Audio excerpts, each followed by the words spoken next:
What's going on, guys? I figured everyone's at home or should be at home, I guess. Why not spend my time bagging and boarding because I keep accumulating 20-cent comic books with no bags and boards and other things. So I figured why not go ahead and put a dent in this giant Herculean tasks. Like, yeah, this is a two that wasn't the same stack. That's two stacks, and I didn't even go in the ones that aren't sorted in that closet there. So figured why not? We're all kind of quarantining ourselves anyway. Why not spend a little bit of time this afternoon hanging out with you guys, bagging and boarding some books. I have an open invite out there on the Comic Core chats and the Modern Men chats. So if anyone out there actually is bored enough and wants to be here, just shoot me an email, Instagram, Facebook Messenger thing, and we'll just sit here and chat. But we do actually have one person hopping in the chat. We got Nick Miller. He says, boss is making him work today. Yeah, man, I know. I'll probably have to work tomorrow morning. So that'll be fun. So I guess, if nothing else, I guess a quick note about everything in the world that's going on. Like, at the very least, like, best case scenario, hopefully everything just blows over. April will be somewhat normal. I hope, if nothing else, we'll just, learn from this experience and not take so many things in the world for granted and be a little bit more kind to each other. Because right now, I don't know about you guys, but for me, the fear isn't about this virus right now. It's more about how people are reacting to the virus is the thing I fear more than the actual coronavirus itself. So enough said about that. We're here to, have fun with comics and all that stuff today. So look at this. We got Metarog in the chat. How you doing, man? Nice to see you, Metarog. I got a chance to buy a package off of him on Comic Head 84's auction the other day. I cannot wait for that. But I was like, oh my God, Metarog's selling books. This is going to be great. Metarog's awesome. So looking forward to that package at some point. We got Midwest Conk Man Paul. He's working from home right now. Probably the wisest decision anyone can make if they have that decision for sure. So thanks for hopping in today, Paul. We got Brett Hessar. He says, from my comic bunker to yours. Yeah, absolutely. Like I said, I'm just hunkered down here in this bunker, basically. The comic cave I've formed over the years, and hopefully it's not. Actually, I think they finally stopped outside. Hopefully earlier, there's like someone doing some like landscaping outside, and they're like cutting wood, and there's like a wood shredder out there. So hopefully it's not coming in too crazy. But like I said, if anyone's interested in the link, just feel free to hit me up. But other than that, I'll show you what I'm working with today for bags and boards, I suppose, because why not? We're having fun here. I bought these Ultra Pro polypropylene bags. So not the worst, not the best, honestly. I prefer, like, when it comes to polys, I like the BCW ones typically the best. And I guess shout out to our pal Comics with Bueller. Those are Max Light Pros. They're pretty good too. I'm just basically out of my supply of them, so I had to run to the local shop the other day, get some of these Ultra Pro bags. They're not bad, like I said. Not going to endorse them, though. And then their corresponding boards. So, yay. Not the biggest fan of these boards. They got that nice smooth side and then that grizzly, almost chalky feeling backside. So, yeah, they're one-sided, but it is what it is. At least with these bags, and actually I have one down here. Here's my pet peeve of bag. I actually took a comic out of this to repurpose today, but I hate my pet peeve. There's Bueller. What's going on, man? I was just plugging your Max Pro bags. I ran out of my supply, so at some point, once they're back available in stock, if they are, I got to order me some more of those. But we'll click his name to show him on the screen. There he is. What's going on, man? But yeah, my pet peeve, I do not like these like glue strip bags. Yeah, I don't use these. I don't like them, especially like if you're at a con and you got stacks and you accidentally do something like that. This is a free comic, by the way. That's why I was risking that. They get stuck, and then you have a nice white line that goes all the way across your comic book. So, man, we got all kinds of people hopping in here. This is awesome, guys. Thank you. We got I'm off right off. Got some bad news. We got Chris Barrett in the chat. And in this stream now, we got JB. What's going on, man? I am absolutely putting off reading this book too, man. I can't tell you how bad I keep kicking this up. Well, I'll start it next hour. We're gonna start it next hour. Yeah, I'm the same way, man. If you guys aren't familiar with the Comic Core side of things, I do. Tonight we have Modern Men episode 23. JB and I, among others on the show, we'll be talking about basically how our collecting strategies are going and how they've changed since the inception of Modern Men. So I don't want to talk about it yet, JB. So save no. We're gonna save it. We're gonna save it for the show for sure. I'm kind of curious, especially with JB and Comic Man Andy, if kind of reading these trades, whether it be digitally or picking up trades hardcovers, if we've inspired them, Drew and I mainly, through the Modern Men concept, if anything has changed at all in your collecting style. So I'm curious to see if maybe we're all for the same, maybe we're all for completely different now. We'll find out tonight. Yes, we will. Yeah, we're also putting off reading I Hate Fairyland, which those rabid Scotty Young fans, man, they came in droves this week. You know what's funny? After the voting closed, people kept voting for I Hate Fairyland. It went up to 33% this morning. I'm like, the voting's closed. Please. I think the poll idea was brilliant. Yeah, we're doing that. It drove interaction to the page. In the poll was fantastic, but it didn't really give us enough time to really, I think, go get the book and read it. Yeah, that's what I was going to ask you guys. Maybe we'll close the voting like on Thursday or something. But like I said, I usually do most of my Modern Men reading Saturday, Sunday, and then Monday. True. So it's fresh in my mind. So, but getting my hands on the book, if it was something physically I wanted to get my hands on it, I was kind of hoping we knew what it was when I was at the LCS on Wednesday because I could have picked up a trade or something.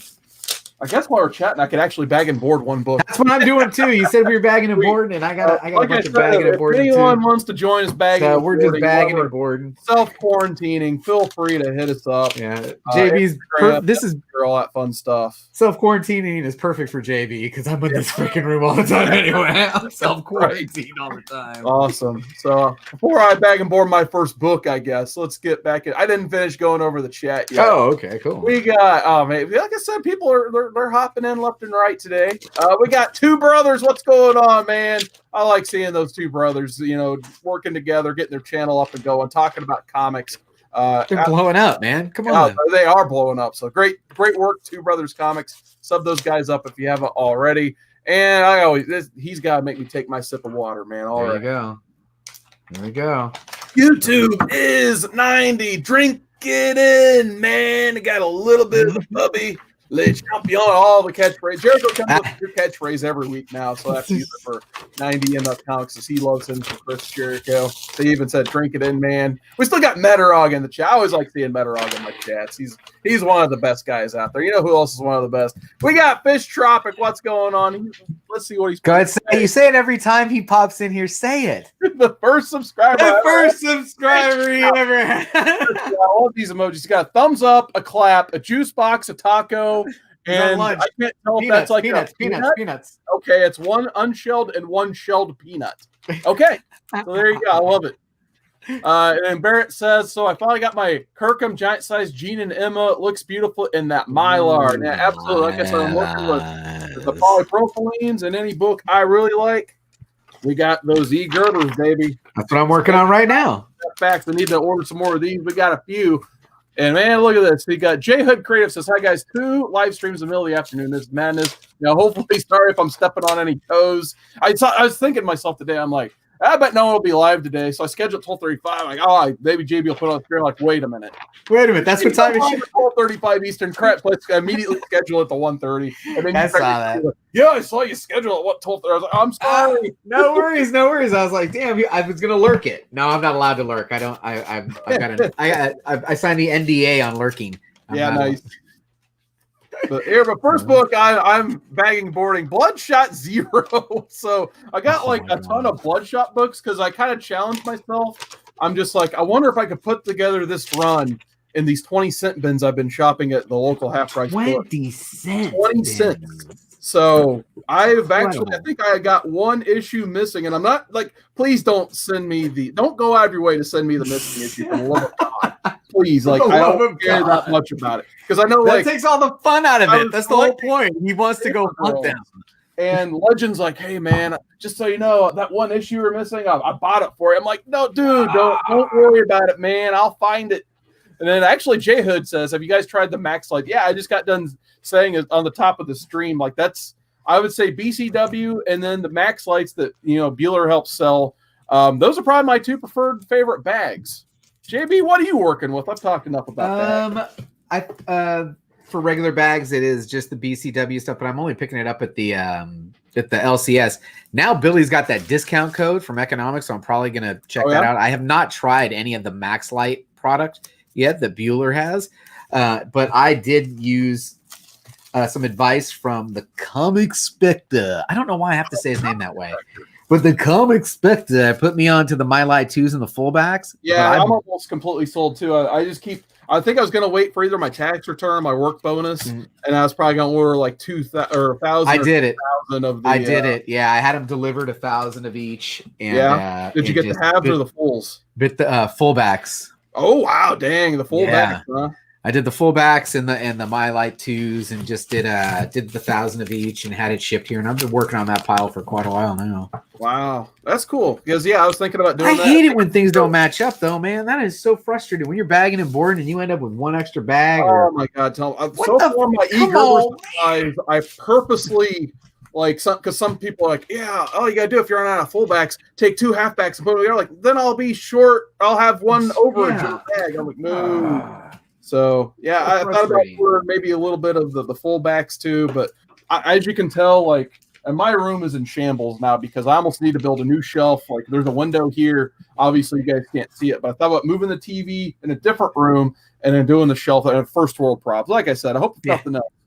We learn after all this stuff going over not to take everything for granted. So, no, this is a good opportunity for me to get the room straightened up a little bit. I've been working on making those tough decisions. I'm telling you, when we get to the show tonight, that's one of my topics is how I process now, because my processing, I am at the point of finite room. There will be no more additional short boxes to the collection. Yeah, I am failing. Something else comes in, something got to go out, because it's just the way it is. So, and my pulls recently have gotten small. I've been 10 or under for almost 4 weeks in a row now, I believe. 10 and under. Wow. Yeah, that's I just got to make the tough decisions, man. It's time. Yeah. No, I'm kind of the same way, but it's so out of control now. Like I said, I keep finding things cheaper and cheaper.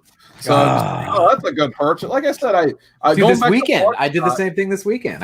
I'm not going to buy anything, but there was so much for sale this weekend. I bought a ton of stuff.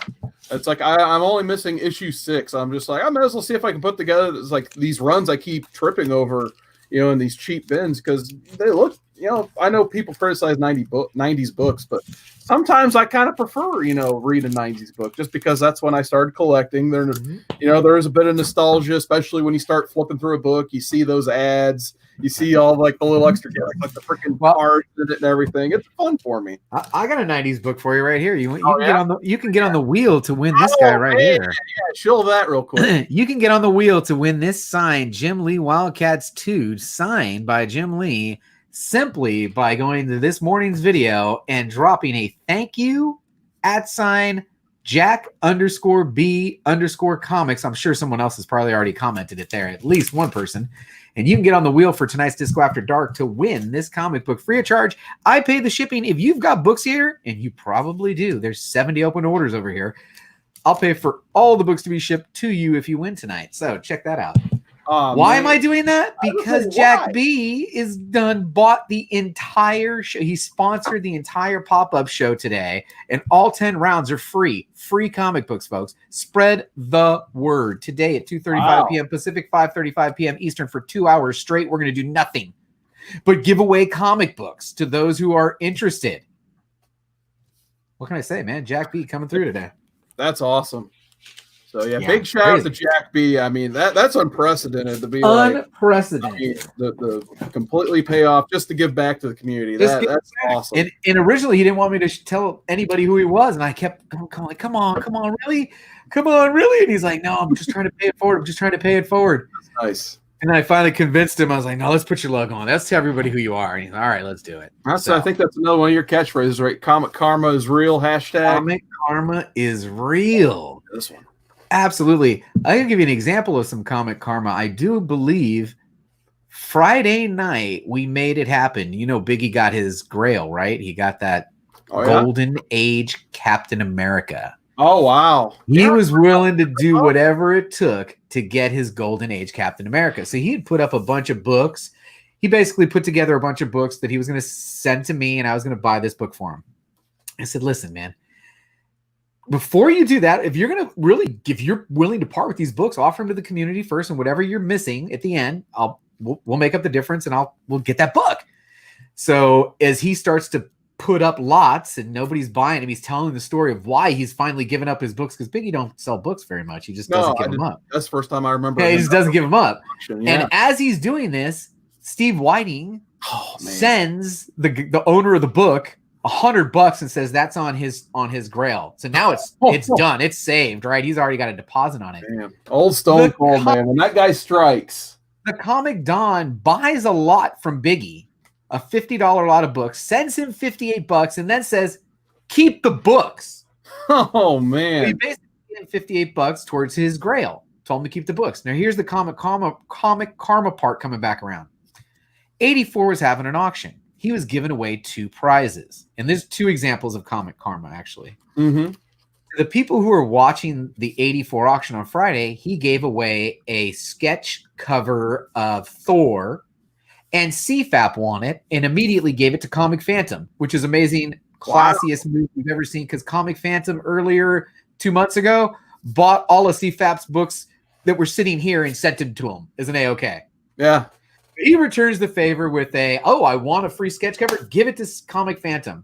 Wow. Fantastic. That's awesome. At the end of the stream, they're doing a Secret Wars 8. You know what that one is. Mm-hmm. And the Comic Don wins it. Wow. Comic Karma coming full circle in this community. It's amazing, man. I don't even know what to tell you. Give me chills. When by the end of the night, when he said Comic Don won the Secret Wars 8, and I was like, that's Comic Karma right there, bro. Cheers to him. That's awesome. So yeah, there's no words for that. That's excellent. I do want to get back into this chat. We have a few more people hopping in here. So Jay Hood, he's kind of given his opinions on the bagging and boarding part. He says, I think my usual go-to is BCW. I need to get some more Mylites for high-value books. And he doesn't like them halfbacks. He says he wish he bought the fullbacks. Yeah, for me, I love the fullbacks, obviously. They feel like, you can almost like smash someone with them once you get it like all packed and nice and everything. But like I said, for me, it's just more about spacing and all that stuff. And just that extra thickness times like thousands of books. Fortunately, that does add up in my collection. But if Splash saw me touching this book right now, he'd lose his mind. Yeah, you got, no White Glove. Oh, he'd lose his mind. I got to put it up. But check out this one right here. I just opened this today. Oh, wow. Yeah, that's White Glove's book, and you touched it with those barrels. No, I didn't touch his book with it, but I just got this. I just got this today, and I just got this one too. We got JPR in the chat. Oh man, Tales from Suspense. 60 and 48. So those were the 2 that came in today. So I got to swap them out into their Mylars. Look at the difference between just a regular and then putting it in the fullbacks. It's just magic, my friend. It's magic. All that Mylar magic. The Mylar magic. Yes, it is. And Chris Barrett says he's halfway done with the Married with Children. I better put my gloves on, man. I don't want Splash to get pissed off at me. More power to Chris Barrett, man. Sometimes, people like collecting these key runs and stuff. Chris Barrett is collecting the Married with Children comic book run. More power to you, man. That's an excellent run to collect. I mean, there's some terrible, hilarious art in there. It's so bad they're good comics for sure. It's so bad. Jay Hood says I've got room for maybe 3 more short boxes, but I've got 6 short boxes worth of stuff that is not on his shelf. Right? What are you going to do now? Yeah, I mean, I think I got more than that, unfortunately. Like I said, I had a bunch, and then it grew. So, and then Metarog says that Saturday auction was super special. Yeah, that was one of the most fun auctions I've seen in a while. I didn't get a chance to sit through the whole thing because I did have to be at work 4 a.m. in the morning on Sunday. It was actually still going when I woke up for work. Splash. Just so you know, there you go. Got the glove. Yep. And then here, I'll give everybody one at home. Sometimes, this copy's jacked up. It's ripped. But I'm still back on board it because I love this one. But you know what? The Mylar. It's newsstand. There you go. Newsstand Gen 13, number 4. It's ripped up, but I still love some Gen 13. Because Jungle Action number 1. Oh, you know what a pet peeve of mine is in 90s comics? I'm sure everyone else has. See, now this is why I don't bag and board too often, because I end up just flipping through the book and all that. And that centerfold pop on a brand new comic or no? When I've the seen book that recently, makes actually. sense, you just don't care. Like, yeah, they always had like the sideways ads in the '90s stuff, and then the sideways splash panels. I'm kind of glad they've gone away from that type of stuff because I could only imagine trying to like read this stuff digitally and such. But I still love me some Gen 13. Hey. This is my '90s guilty pleasure right here. Hey, what's Chris talking about with he's got a fundraiser going on? What's going on there? Hey, let me click on the comments here. He says, on Friday, I matched 10% of the money raised for the donation of the Hero Foundation, the Legend sale. So I think what happened was on the Comic Core Friday roundtable, Legend. Well, if you guys want to see a head shaving, definitely check out Friday's Comic Core show. There's a whole background to that where Legend and we had a WWE 2K19 wrestling match. And it's actually a best 2 out of 3 falls. Basically, I won. I beat Legend. And the loser had to shave their head. And they originally were going to sell the proceeds of the bag of hair to the Hero Initiative. This is Legend coming up with this. Oh, my goodness. And instead, because who wants a bag of hair? Especially like in coronavirus. Ooh, this is a detached cover. No one's going to buy a bag of hair. But we still wanted to raise some money for charities. What Legend did. Class move. He bought a Secret Wars number 8. Once again, this book, Secret Wars 8. Secret Wars 8. On an auction. I think it was Z Collects at an auction a few weeks back. He got a Secret Wars 8 from that auction, and he decided just to buy that book and resell it on Comic Core Friday, and then all of the proceeds go to the Hero Initiative. And it looks like Chris Barrett matched 10% of that money. Damn, Chris Barrett. So kudos, Chris. Thank you for that. That's awesome, man. I think you guys will like this next book. This is a total Cat Ring Figures book right here because I remember I think she bought this in Baltimore. We got Jenna Jameson's Shadow Hunters Greg Horn cover. So damn, there you go. Jenna Jameson Shadow Hunters. I bet the inside actually that's some pretty sweet art on the inside, surprisingly too. Detached cover at bottom staple. I don't know who Christina Z is who did the art on this. I guess this is from interesting. Cool. Sometimes you gotta buy those weird books. Have some fun with those too. Brett Hess says my LCS bags and boards, everyone's comic for free. He saves a ton of cash. Such a cool guy. That's a good story, man. The newer LCSs are doing that out here in California. Wow, there's really? a couple. Yeah, there's a couple in Lodi, and I call them. The term I used was boutique-y. Yeah, because they have no back issues at all, except for maybe a year's worth of current. Interesting. Everything in there is bagged and boarded. He doesn't charge you for it. You don't get a discount for having a pull, but you do get a punch card. Okay. For every $10 you get a buck back type thing. And everything's bagged and boarded, so no one's, I don't want to use the right thing. Nobody's finger banging all the books. You know what I'm saying? Yeah, the way my shop works is, bag and board. Obviously, that's why I'm kind of doing this now. Because that is a lot of labor, work, and cost in a loan. So, mad respect to any shop that actually bags and boards. But anyway, like he basically his subscriber program is basically you buy $100 worth of comics over time, you get a 10% or $10 credit back. Same thing, so like basically you're spending 90 out of your $100. Yeah, that's same like the punch card thing. Yeah, I'm thinking of trying to do something for the disco dollars the same way, maybe for every. Oh, okay. And then you could use it towards shipping. I'm trying to figure out a good program that'll work. Trying to come up disco dollars. Yeah, I'm trying to come up with some sort of program that would work there. Oh man, here's another flashback here. Gen 13 1/2, the Wizard Mail Away. Ooh. So I remember back in the day when this book was selling for like 40 or 50 bucks, 20 cents in 2020. Gotta love it. So giant size annual Defenders #1. Dang. Yeah, as I say, you keep coming with those hits, man. I'll keep coming with the cheap 90s. There we go. Yeah, this is books you're still looking to get. I know you said you're trimming your collection and that stuff. Like, well, just really focusing on that 1 to 100 in those 4 titles. Okay. Really kind of been hunting those books and knocking them off the list, and that's kind of been the focus recently. Who was blowing me up here? I did find out. Okay. I had this first Witchblade. Back to him around. Gotta love Witchblade. I'm not a fan of Witchblade. Yeah, not a lot of people are, to be honest. I have a buddy. Every time I mention Witchblade, he just goes, ugh. Disco dollars.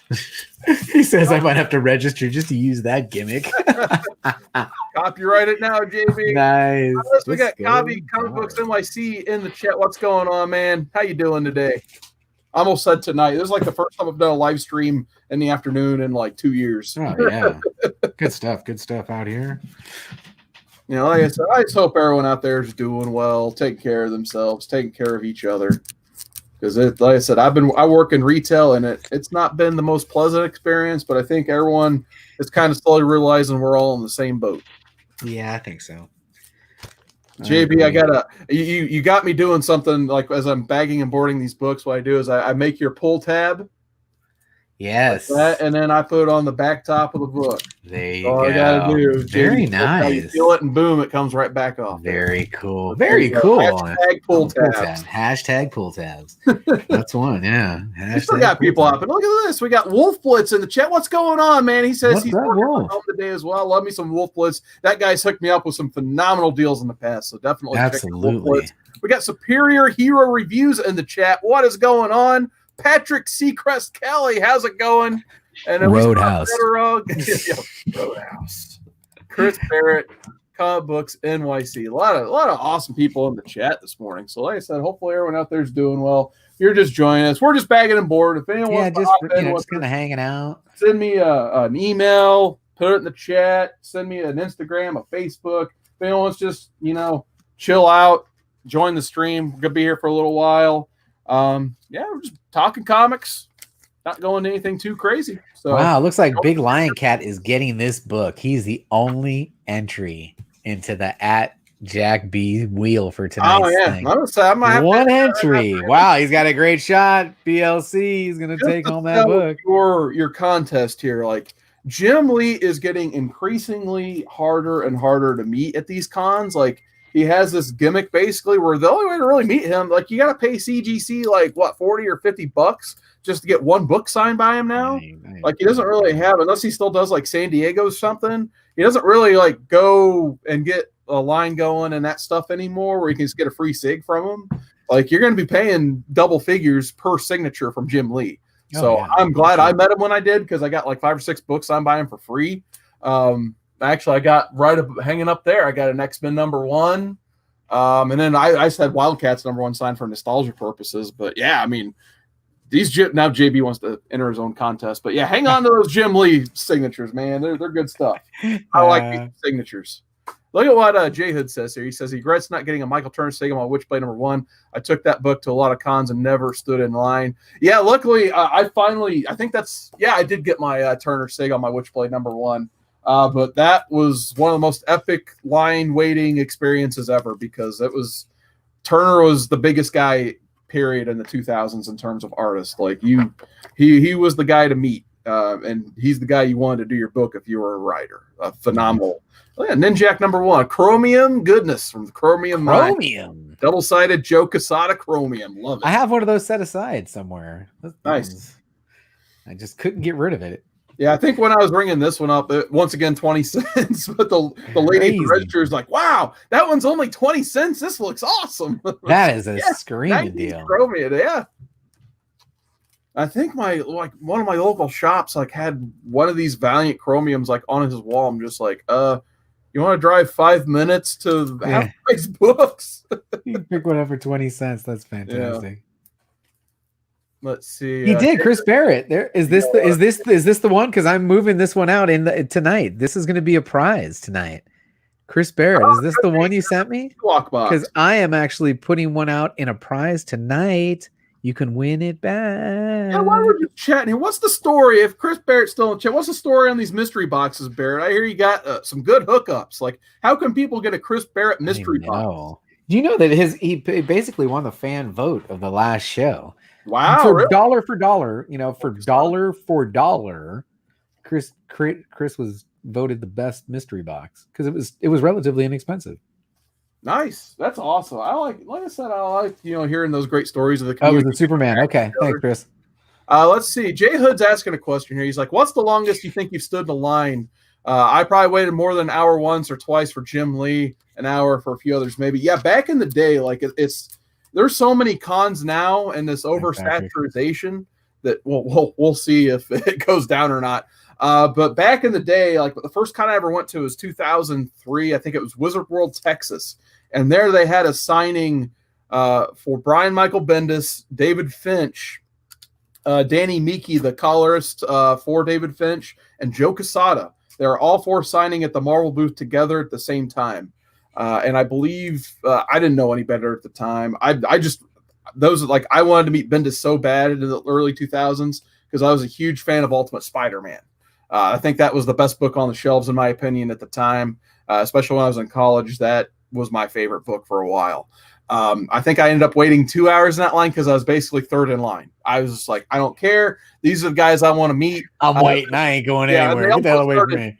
David Finch also started Ultimate X-Men with Bendis at that time, which at that time, like I wasn't familiar with Finch at all. I thought that was some of the coolest art ever. So it was like Ultimate X-Men 34, I believe was his first issue.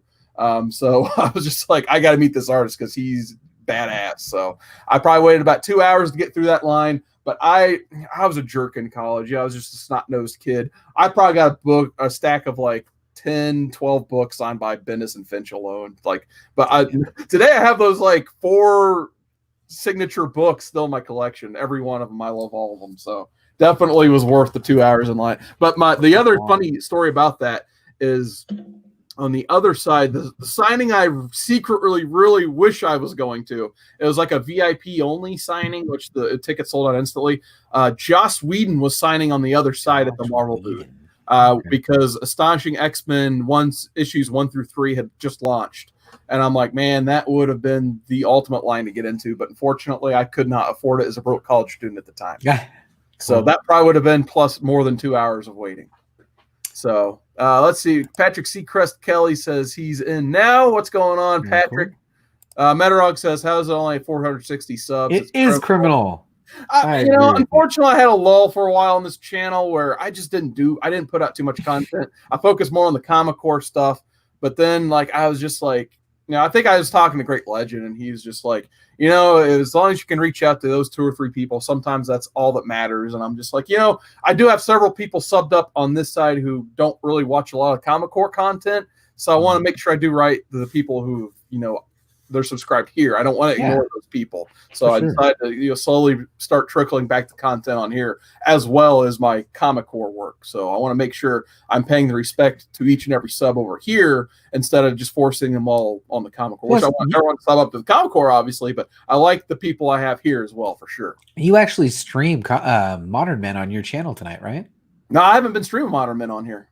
It's only exclusively Comic Core. I don't know. I kind of thought, that was an exclusively. But I figured, let's just focus on one YouTube area and then build the audience there instead of splintering it, basically. Okay. Maybe one day we'll do that, see what happens, just as a test. Because basically, Modern Men is just one big experimental show, more or less. Yeah, for sure. So, it's a way to read and collect and have fun. So cool. All right, we still got a few more comments. Like I said, I bagged and boarded a little bit, but I'm just having fun. I got a few things going here. I need to. Actually, I know I had some stuff set aside too. Yeah, J-Hood says you have no idea sometimes how, especially like once you get in a line at a con, it's hard for that creator to get there on time because, so many people are stopping them saying hi on the show floor. So usually if something says it starts at like 1 o'clock, I'll probably start at like 1:10, 1:15 sometimes if you're lucky, depending on who the creator is. Or they'll get trapped at a panel. People be shoving books in their face like, hey, sign this. And it'll just be on the show floor. And they'll be as cordial as they possibly can, of course. Or they won't control the line and people it will cut you. I saw that. Chris Barrett says the story on the Ewok boxes, I used it to supplement my income. So basically once every 4 to 6 weeks, I do a mystery box in which I use the money toward a book or 2. So there you go. So definitely if you guys like what you saw on JB's channel, maybe send Chris Barrett a private message like, hey, I need the hookup on your next mystery box. Maybe he'll give you the hookup, or maybe he'll just be like, get out of here. Well, who knows? Sounds like a good plan. J-Hood's coming out with the knowledge today. I like his questions. He says, I got a ton of Bendis digs, a lot of Daredevil run. He was at most Wizard World Chicago shows. Oh yeah, back in the day, like they had this run from like 2004 to about 2008. maybe 2009. I'm trying to think of the last year like Wizard was good, but the Wizard shows used to be really good because they were like the only show in town, basically, like because they kind of bought up most of the other good shows. But there was a little while where the Wizard cons were some of the best experiences I've ever had going to cons. They would chunk up that extra money and get as many creators as possible. They made it feel like a big deal if there was a creator there, and you would wait. I mean, a lot of lines were hour plus, but somewhere around like 2008, 2009, if I remember right, they started to focus on the celebrities more. You see it all the time at cons now, but I was shocked. I'd never seen anything like it. People lining up to take a picture with somebody from a TV show. Yeah, exactly. Now it's like someone crazy, like a Twitch stream. Like it's kind of gotten insane. Like you're paying $40 or $50 to the celebs. Like Wizard started that trend, in my opinion. Like they used to be like $10 for a celebrity signature. Now you're almost talking three figures in a lot of spots. Well, yeah, now they're taking photos and they're signing. It's nuts. $30 selfies and that stuff. But there was a while before all the celebrity madness started where Wizard World was actually more about the comic books. Like you see some of the ads and older comics, like I guess, hey, Pit number 2 newsstand may have, but probably not, but comics from the 90s would have like their biggest like guests would be like Brian Bendis, Kevin Smith, people like that would actually know a comic if they saw it. Now it's more like celebrities, but at least like there's so many cons now, you can approach most comic creators are pretty approachable nowadays. You don't have to wait too long. You can get as much original art, except I mean you're going to be paying to get in, of course. So for sure. I think the longest line I physically stood in the 2 cons that I've been to was for Art Germ. Oh yeah. And I wasn't that far away. It just took forever to get there. Was that probably C2E2 last year, right? C2E2 last year. Remember how his booth went this way back and then all the way back along the whole run, and it was that whole stretch. I got in that thing like halfway, and they're like, "Oh no, it's cut off here. Come back." No, they said, "Don't. We're not lining up yet. We're not lining up yet." Well, yeah, no, everybody's lining up, dude. You keep walking out here and telling people we're not lining up yet, but all the people over here are just lining up. Yeah, and I sat in that thing for a while. Yeah. Before I go into my Art Germ store, I do want to say a special shout out to Escargot T80. Haven't seen that guy for a minute, but happy to see him in the chat. So Escargot, how you doing, man? Nice to see you. And we got Gills 311. What's going on, Gills? I got a chance to see him at C2E2 this year. He was there selling books, so big shout out to Gills. If you guys need some good books, he's got some good stuff to go around for sure. Chris Barrett says sometimes when Carson is around, he will stream that night's Comic Core show, as I've heard secondhand. Yeah, sometimes I have to work. Chad, just hit my logo and just stream it on my channel just to be Chad. But yeah, he cracks me up when he does that. Then the people go to my chat like, LOL, I'm on C. Woodard's channel saying hi to the Comic Core. So yeah, I like to do that sometimes. He says, round 2 is a 10-box round, says Chris Barrett. So like I said, if you want those Chris Barrett mystery boxes, he's only got 10 of them to go around. Jay Hood says, one of the best Wizard World Chicago's was the year Marvel went bankrupt. You could walk right up to Marvel creators. The booth was a signing table and a black backdrop. Dang. Yeah, that was before. I was probably still in high school when the whole – actually, I might have been in junior high. I can't remember. Probably like at the end of junior high going into my freshman year. But yeah, when that the bankruptcy happened, I could only imagine. I'm surprised they even went to cons still. Kavi says, I might do a road to 700 contest soon. Just need a good idea. There you go. Chris says, I should be able to bring my Billy D. Williams headshot and get it signed without paying him an arm and a leg.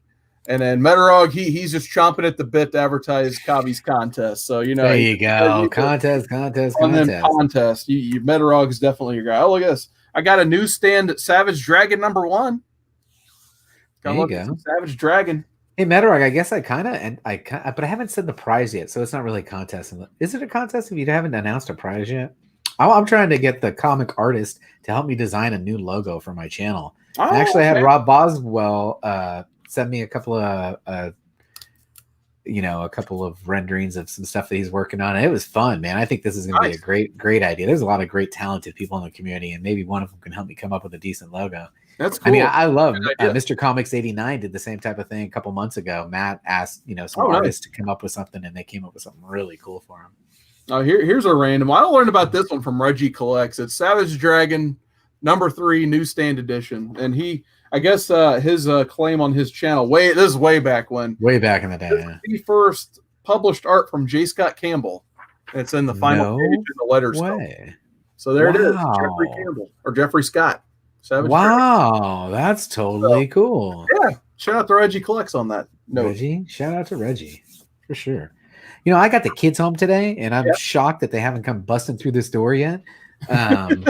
So I'm gonna go check on them real quick, if you don't mind. Absolutely. I'm gonna mute myself just in case you hear any screaming.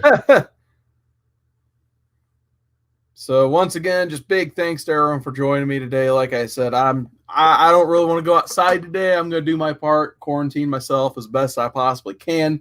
So like I said, I'm just sitting here bagging and board and hanging out with you guys. So if anyone wants to hop in, once again, just let me know. Let's see. Metarog says he needs those details on Instagram. I'll put it on the roundup. Oh, absolutely. I can't wait for the scoop on that contest. So once again, gotta get back to the bagging and boarding though. Doing too much talking, less bagging. But I think they started the wood chipping next door again, so I'm just trying to mainly talk over that so it's not an annoying distraction. Because I think it is coming through on the microphones. We won't tab that one because why not? Let's see what else we got here. I remember these from when I was a kid way back when. I used to collect Gen 13. Me and my brother did. So we have Gen 13s A, B, and C. So there you go. They came out the same week, way back when. So it was just a gimmick. It was issue 13 of Gen 13. So they decided they had to do something special for issue 13. So 1 month out of the year, they dedicated it to like Gen 13 week or day or whatever. So they had issues 13A, B, and C. So these actually came out the same Wednesday, I believe. And to get the full story of issue 13, you had to get all 3 issues. So I think some people think that they're the same issue, like they're just different covers. But in reality, like 13A is part 1, 13B is part 2, and 13C is part 3. You know what I've never realized, because it's been probably since 1996 since I read this, or whenever this came out. Well, my pals, the TMNT, in issue number B or letter B of this. So yeah, there you go. I'll get it closer to my shot there. Look at that. Gotta love me some turtles. Drawn by J. Scott. What does J. Scott Campbell ever draw the Ninja Turtles? So thought that was pretty cool. But yeah, once again, when it comes to nostalgia, I always gotta shout out the Gen 13 stuff. Plus, like, there's a lot of J. Scott Campbell fans out there. The best J. Scott Campbell, in my opinion, you can get is the ongoing Gen 13. He was still a little bit rusty in the Gen 13 miniseries, but I love me some Gen 13. Got to at least shout them out every time I find them for like a quarter or $1. Let's see what Paul says. My kid's going to be home for a month. Need to say I'm stocked up on alcohol. Oh, look at this. We got another guest hopping in here. We got John's Comics with Kids. How's it going, man? Quarantine, baby. Oh, yeah. I was say, how's everything going on the West Coast over there? We're all on shutdown. I'm here making lesson plans so that my students can do Google Classroom all week. So we'll be doing a digital class, and my daughters are running around like wild children on summer vacation. Nice. Well, hopefully you're all stocked up and ready to go. But yeah, I figured nothing else. We'll create a happy distraction here and show off some super random books like Gen 13, 13A. Why not? What do you want to say, Charlie? Since we're on summer vacation, heads up, we should not be cleaning. Oh, goodness. Does that mean in summertime you don't clean your room? What are you talking about? It's Oh, vacation. Lord. I was supposed to be technically spring cleaning season. Right. There you go. All right. Hello to Paul in the chat and Wolf Blitz. Hey, guys. Yeah, there's a lot of people hopping in the chat today. So we still got I was Chris Barrett. He's always surprised. hanging out. I was surprised there weren't more people going live today. So I know. I probably be like on all a day. film or two going live, but I'm just like, I feel like, like I said, creating the distraction of comic books and stuff. But yeah, like I said, we got Chris Barrett. He says Gen 13 A, B, and C is the original Marvel crossover event. So close enough. Like I said, I love me some J. Scott Campbell Ninja Turtles that I just remembered 2 seconds ago that happened. And we still got Midwest Comic Man, Wolf Blitz, and once again, Chris Barrett. Maybe you should go to John's class, Chris. That'd be a fun experience. Right. But anyway, yeah, like I said, we're just sitting here bagging and boarding. So anything new with you, John? I haven't had a chance to talk to you for a minute. I have been buying way too many books. That's what's been going on, I guess. Wolf, it's perfect that Wolf Blitz is in the chat because I basically am buying like half of his collection. I feel like these. I was just saying earlier, that guy, if you need some good books, he'll hook you. Not only will he hook you up with a good price, they're going to be great quality books. That's where my Swamp Thing run came from. My Alan Moore run, he hooked me up big time on that one. I don't even know how many Uncanny X-Men books and Thor books that he's been going through and showing me, and I've been putting bids on. And I thought you were bidding some Uncannies up the other day. Oh my God! I went from I followed. I think JB was the one that showed me this style of keeping track of your collection. On this, so he's got the these are the Uncanny issues I was missing. The ones in blue I have. And some, as you can see, like some pages are absolutely just done. So I was just sort of working through which issues was I missing and such. And once you share this list with your friends, it's very quickly like starting to cost you a lot of money. So basically, anything with a dot next to it, and I've got a bunch on here, is something that I've either purchased or I'm in the process of purchasing right now. Oh, okay. Nice. So I went a little crazy. Like almost all the 170s are pretty much done now. I think all the 200s except for one. So I got this page is now done. 228. And I'm just missing 239. That's the only 200s issue I don't have at this moment. Nice. Yeah, I was gonna say definitely share your list. I have, for some reason, like that Uncanny run. That's something like every time I see it for $1, $2, I usually end up just scooping those issues up. Oh man! If you got a list, I'll look through. I have doubles. I could probably just send you if you're looking for. I'll let you know after I get Wolf Blitz epic package in the. Because for me, I'm really on that run. I think. Because I finally got my first Gambit probably about 6 months back. That's like the biggest one I needed. You've been muted, JB. I can see you the whole time. I'm like, what number did you? What are we talking about? What is it? And I'm muted. So you're talking about your X-Men. You need 239. 239 is the only issue in the 200s that I don't have. Wow. I've purchased all the rest of the 200s. I've got about half of the 300s. I've got a little over half of the 100s. And I'm only missing 2 in the 90s that I want.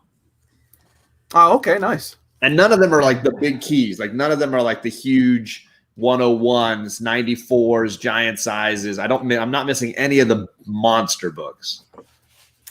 Nice. Yeah, because were we on X-Men just now? Is that what you were talking about? Because Uncanny X-Men. Uncanny X-Men 239. Yes, sir. Because I think I have like that one that says like Phoenix Must Die. I think I have like 2 or 3 copies of that one. If anyone's which one is that? Phoenix Must Die. Do I even have that slab to me? Is that like 137 or something? 138? I can't remember. I'm sure that's the one where they're like standing in the space. It's like, yeah, that's a good one. Maybe I don't think I sold that one. Maybe I did. Oh no, here it is.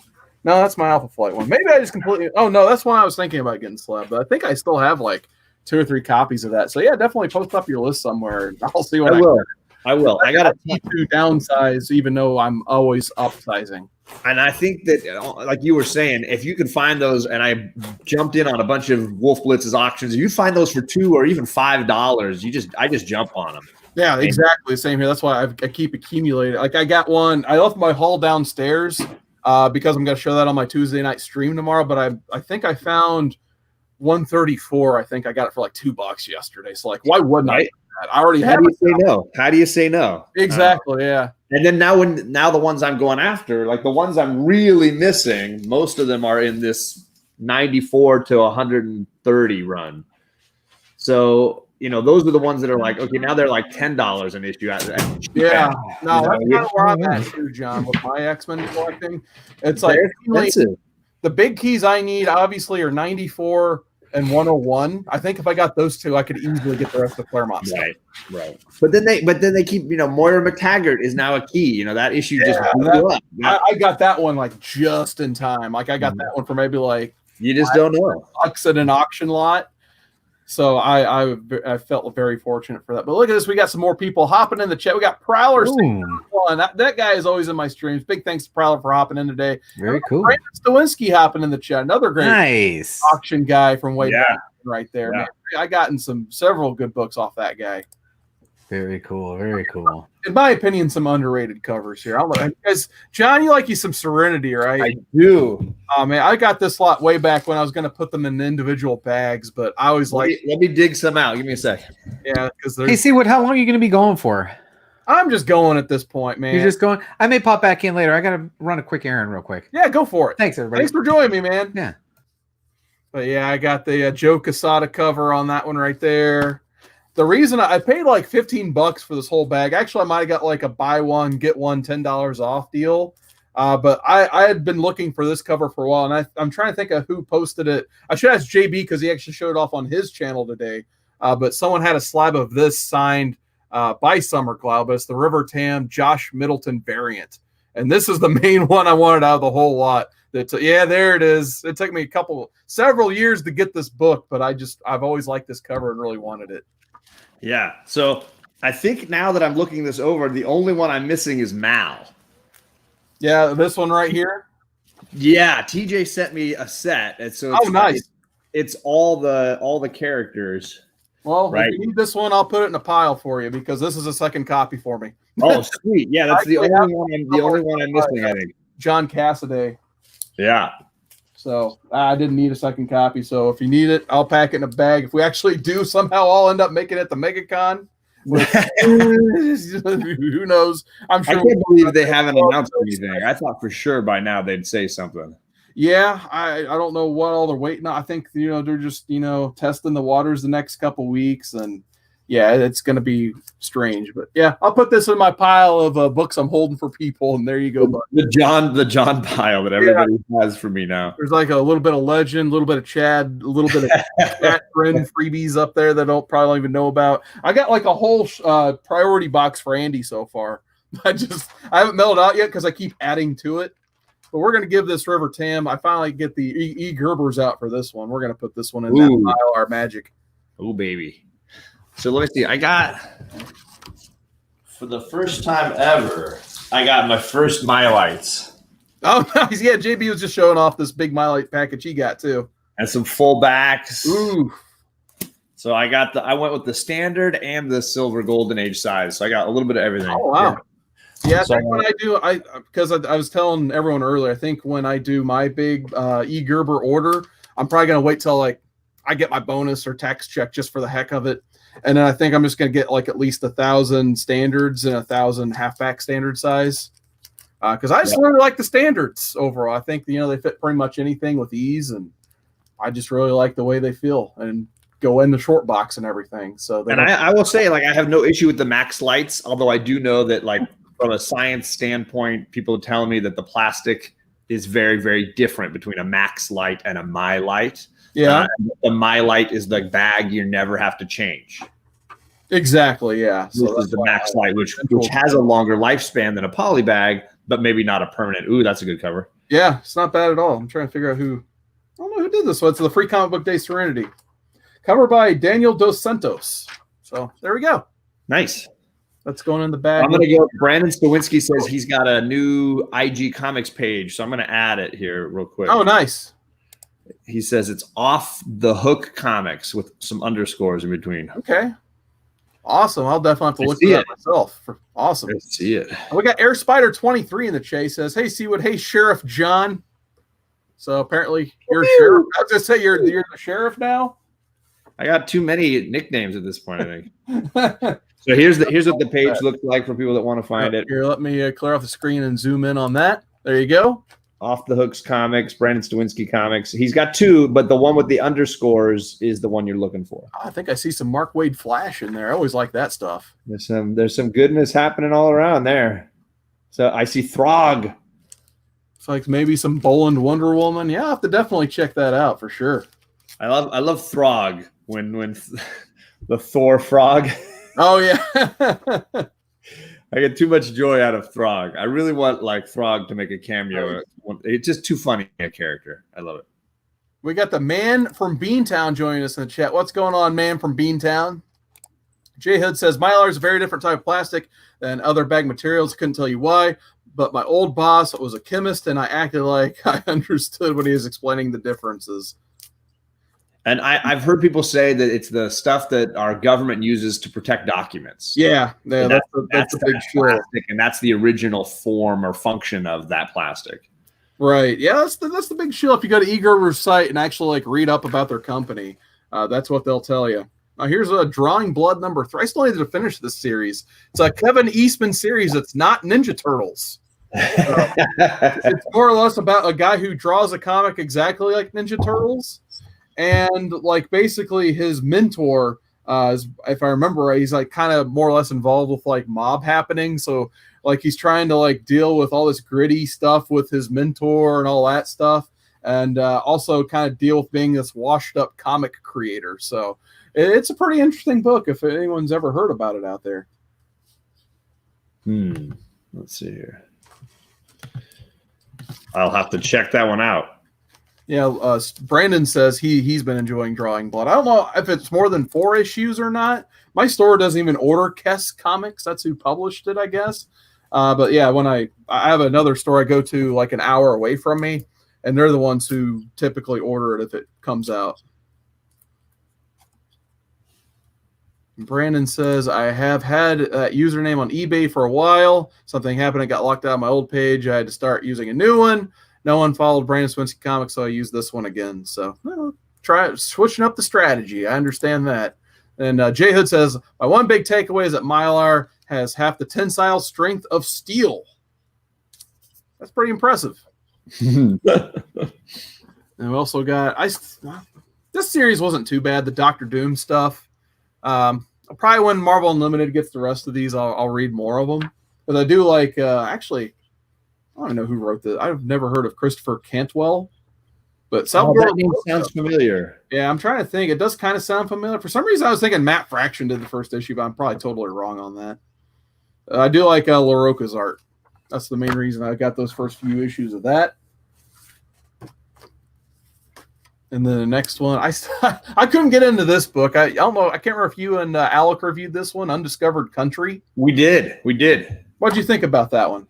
I enjoyed it. I didn't love it. I feel like we're in the midst of like several reasonably good post-apocalyptic kind of things. Sure. And that one was on the better side, but in the end, I actually passed on it and I went with Protector instead. I started getting the second issues of Protector, which I enjoyed a lot more. I thought had more to it. Sure. Now, I mean, when you got Charles Soule and Scott Snyder together, I think, the bar's set pretty high. So right. For me, it was kind of hard not to be disappointed. I just couldn't get into it for whatever reason. Yeah.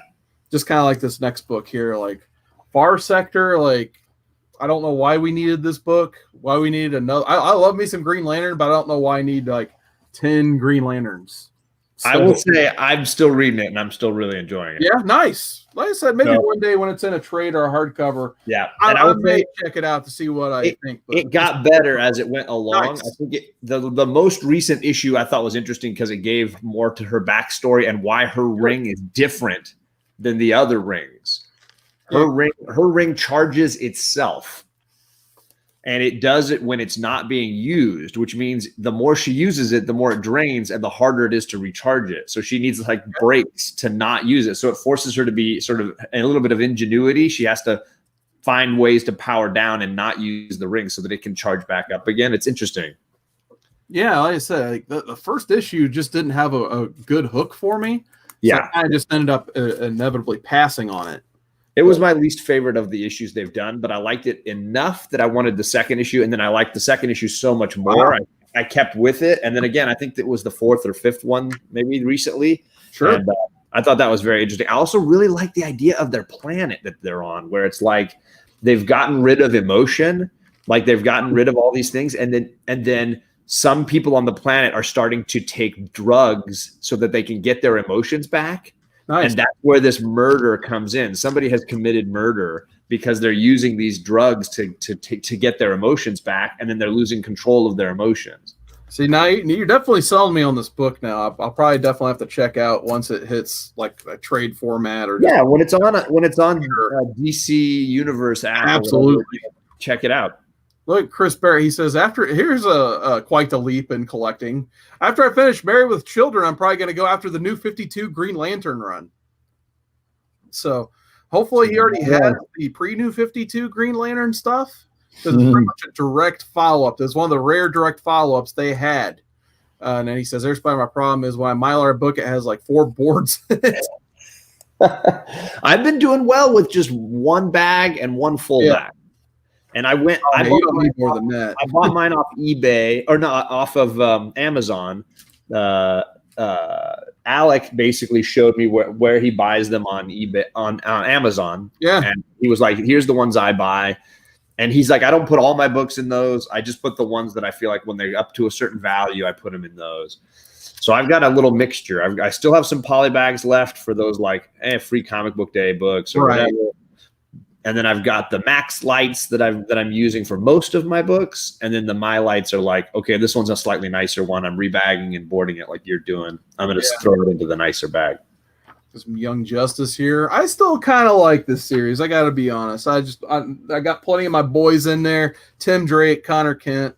I got to keep collecting to support those characters. Even Cassandra Sandsmark, my Wonder Girl. Big fan of her, but I just hope they get the ball. I want to see these characters back in the normal universe where they belong.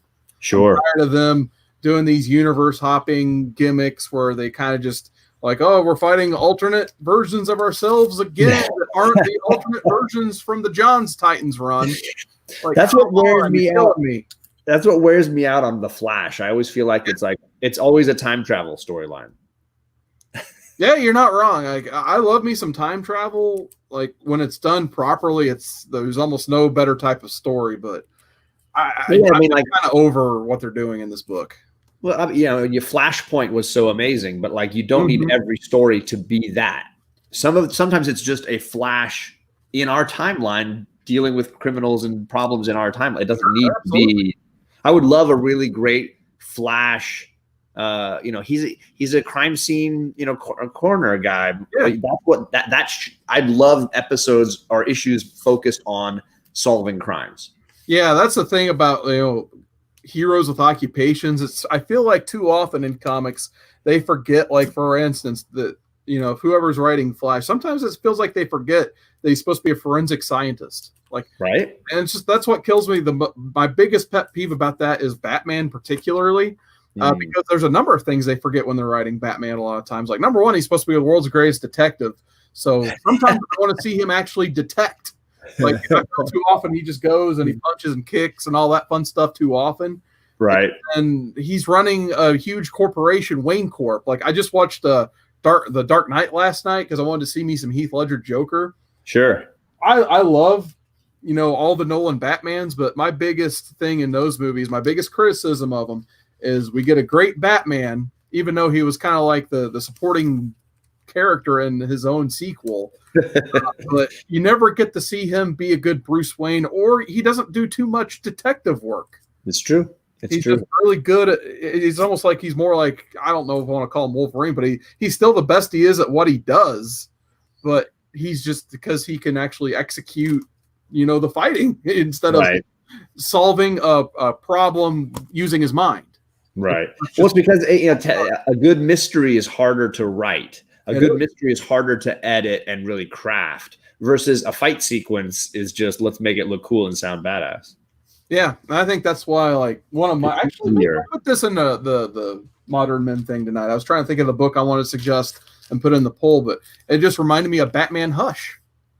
About how, like, I feel like in that story, a lot of the characters were just put in so Jim Lee could draw them, basically his entire rogues gallery. But Jeff Loeb did a good job of, like, telling you why each of these characters has to be there. And I guess spoilers if you haven't read Hush, basically. But hey, it's been out since like 03, 04. Basically, the Riddler has been pulling all of the strings behind the scenes, convincing this one guy to become Hush, and all of the other villains, he's manipulating them to mess with Batman. And at the end of the day, it was really all of the Riddler, and you get to see him figure that out through his detective work. Exactly. So that's kind of like the type of stories I like. Well, and I just read for the first time the Red Hood, Batman the Red Hood, the very first like appearances of the Red Hood and the storyline of the reveal that it's Jason Todd. Yeah. And they connect it to Hush. They make that what was originally just like, oh, it's Clayface. It was a trick. Was so cool, and fans liked it so much that they were like, okay, how do we actually make this fit? Right. It was cool. I liked the way they did it, and I enjoyed that Red Hood trade, the first big trade. Oh, absolutely. Which I haven't read anything after, and if anyone knows what I should follow that with, what's the next story I should read after that first big trade? That's what I'm kind of trying to think of what timeline, because I think that was like you had Batman Hush, and then you kind of had like the 100 Bullets team hop in with Brian Azzarello, Eduardo Rizzo. I think they even got Dave Johnson to do the covers for that too. And really? It moved on to the Judd Winnick run, which I think that's around when the Red Hood stuff happens with Jason Todd and the whole Infinite Crisis and how he gets brought back. And I think after that, and then of course, I think actually it's probably Paul Dini, Dustin Nguyen. They might have been doing the stuff on the detective side. But I think it was around after all of that, I think that's when you get the Grant Morrison run where they introduce Damian. Okay. So that would probably be the next chronological Batman read. You get the Grant Morrison stuff with first Damian, the death of Ra's al Ghul, and then I think Batman R.I.P. basically. And then you get the Dick Grayson Batman run, which is pretty good in its own right. Oh yeah, that's the Grant Morrison run. Yeah, I think I've read the first two trades of that run. Yeah, and actually, you know who knows Batman, who just hopped in the chat? We got Comics Misexplained. He's not gone too soon today, but he's in our chat right now. So he says he just woke up. What a nice surprise. And I know we got to talking, so I kind of missed a lot of the chat, but it looks like we still got a lot of people hanging out here. We still got 10 watching, so big thanks, guys. We still got Air Spider 23 in the chat. Chris Barrett, man, that guy, he's in all the chats all the time. You got to love it. Absolutely. But yeah, I know me and you kind of talked a little bit of DC on the side. Is there another big read you're kind of trying to line up and get read and all that good stuff right now? I will say my first big read of quarantine, my quarantine read list started with that. And it's funny because I know Reggie was picking it for his big read right now, and I've been talking to JD a ton, and so it was this Jason Aaron 4 complete collection. Nice. This trade is enormous. This is volume 1, and it has 18. The first 18 issues of the God of Thunder storyline, and I just finished that one, and I'm now on issue 20 or whatever in the second. Nice trade. It's great, and the Esad Ribic stuff. Oh yeah, the artwork is so crazy cool. Yeah, he's great. I get it now why Gore the God Butcher and the Necro Sword and Null and all that stuff. I get why it's like so hot and popular because it's freaking great. That's awesome. Yeah, for me, because I got a whole bunch of hardcovers, but I still want to read some DC. So what I was saying about doing is just kind of going back to my roots of like what I really loved and enjoyed the most in DC ever. And I think what I'm going to do, well, besides Green Lantern, I might save it because it seems like Matt Boyard 7 is wanting to slowly start picking up the DC or the Green Lantern stuff again. So I might hold off on reading that. But what I think I'm going to read is I think I'm going to revisit the whole Infinite Crisis era because those are some of my favorite books of all time. So I think what I'm going to do is I'm going to read the giant size like Countdown to Crisis on Infinite Earths, which is a phenomenal issue about Blue Beetle Ted Kord. Probably the best single issue comic ever with that character. And then I think I'm going to read like the spin-offs, like because I think there was like the OMAC Project, the Rand Thanagar War, Villains United, and then there's one with the magic and stuff. People can put that in the chat. They remember it. I can't remember this. The OMAC one was the one where Wonder Woman killed Maxwell Lord. Lord. That was cool.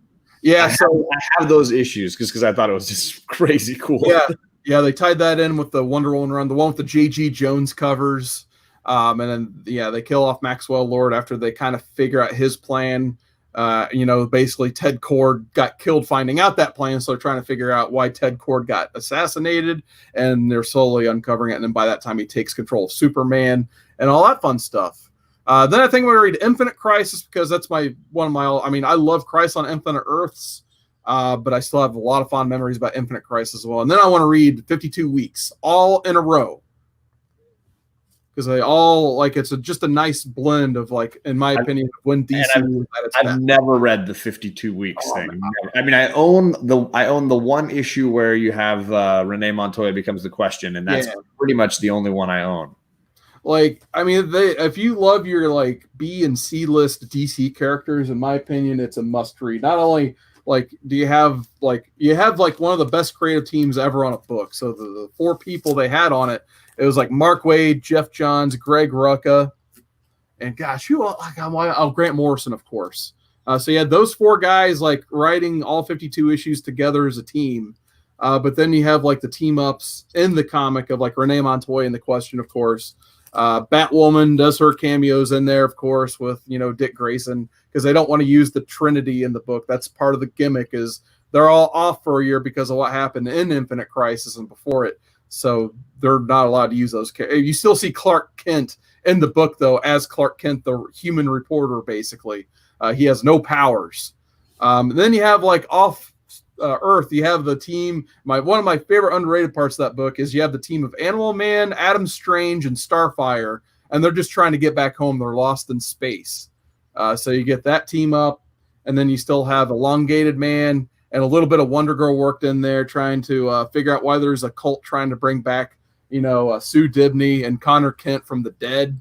A lot of good stuff in 52. I mean, and then of course the Black Adam storyline is phenomenal too. You kind of get to see him become a good guy over a while, and then something bad happens in Kondak, and then he just loses his mind. So a lot of great stuff in 52. Like that's kind of what I want to eventually reread again. I think reading the Infinite Crisis stuff will supplement that very well. And it's all available in the DC universe. So I figured, screw it. It's all digitally. Well, I don't even have to dig out the issues. So exactly. I really, really want to reread all that, just thinking about it again. Oh yeah. I mean, when you have a story like that you really love, it's fun to go back and read it a few different times and get more out of it. And absolutely. Here's a modern. Let me see what DC books I got here on my list. Maybe you can tell me. Yeah. You go ahead. Yeah, keep going. Yeah. So we'll get back into the chat first. Air Spider 23 says, I think I have all 52 issues. I think, I always say like, I have every single issue of 52. And then I'll start like going through the collection, seeing, just what I got. I'm like, oh crap, I'm missing issue 40, whatever. And then I completely forget about it. And then like, I'll go through a dollar bin and I'm like, oh, there's the issue I'm missing. I'll come home and store it. And I'm like, oh, now I have a double because I forgot the issue. And then I swear, like I'll put stuff like, the way I track my list, I just have it on my phone. So sometimes like, why did I put that issue in there? I'll just forget and delete it. And I don't know. Somehow I do have some doubles of 52 because of that.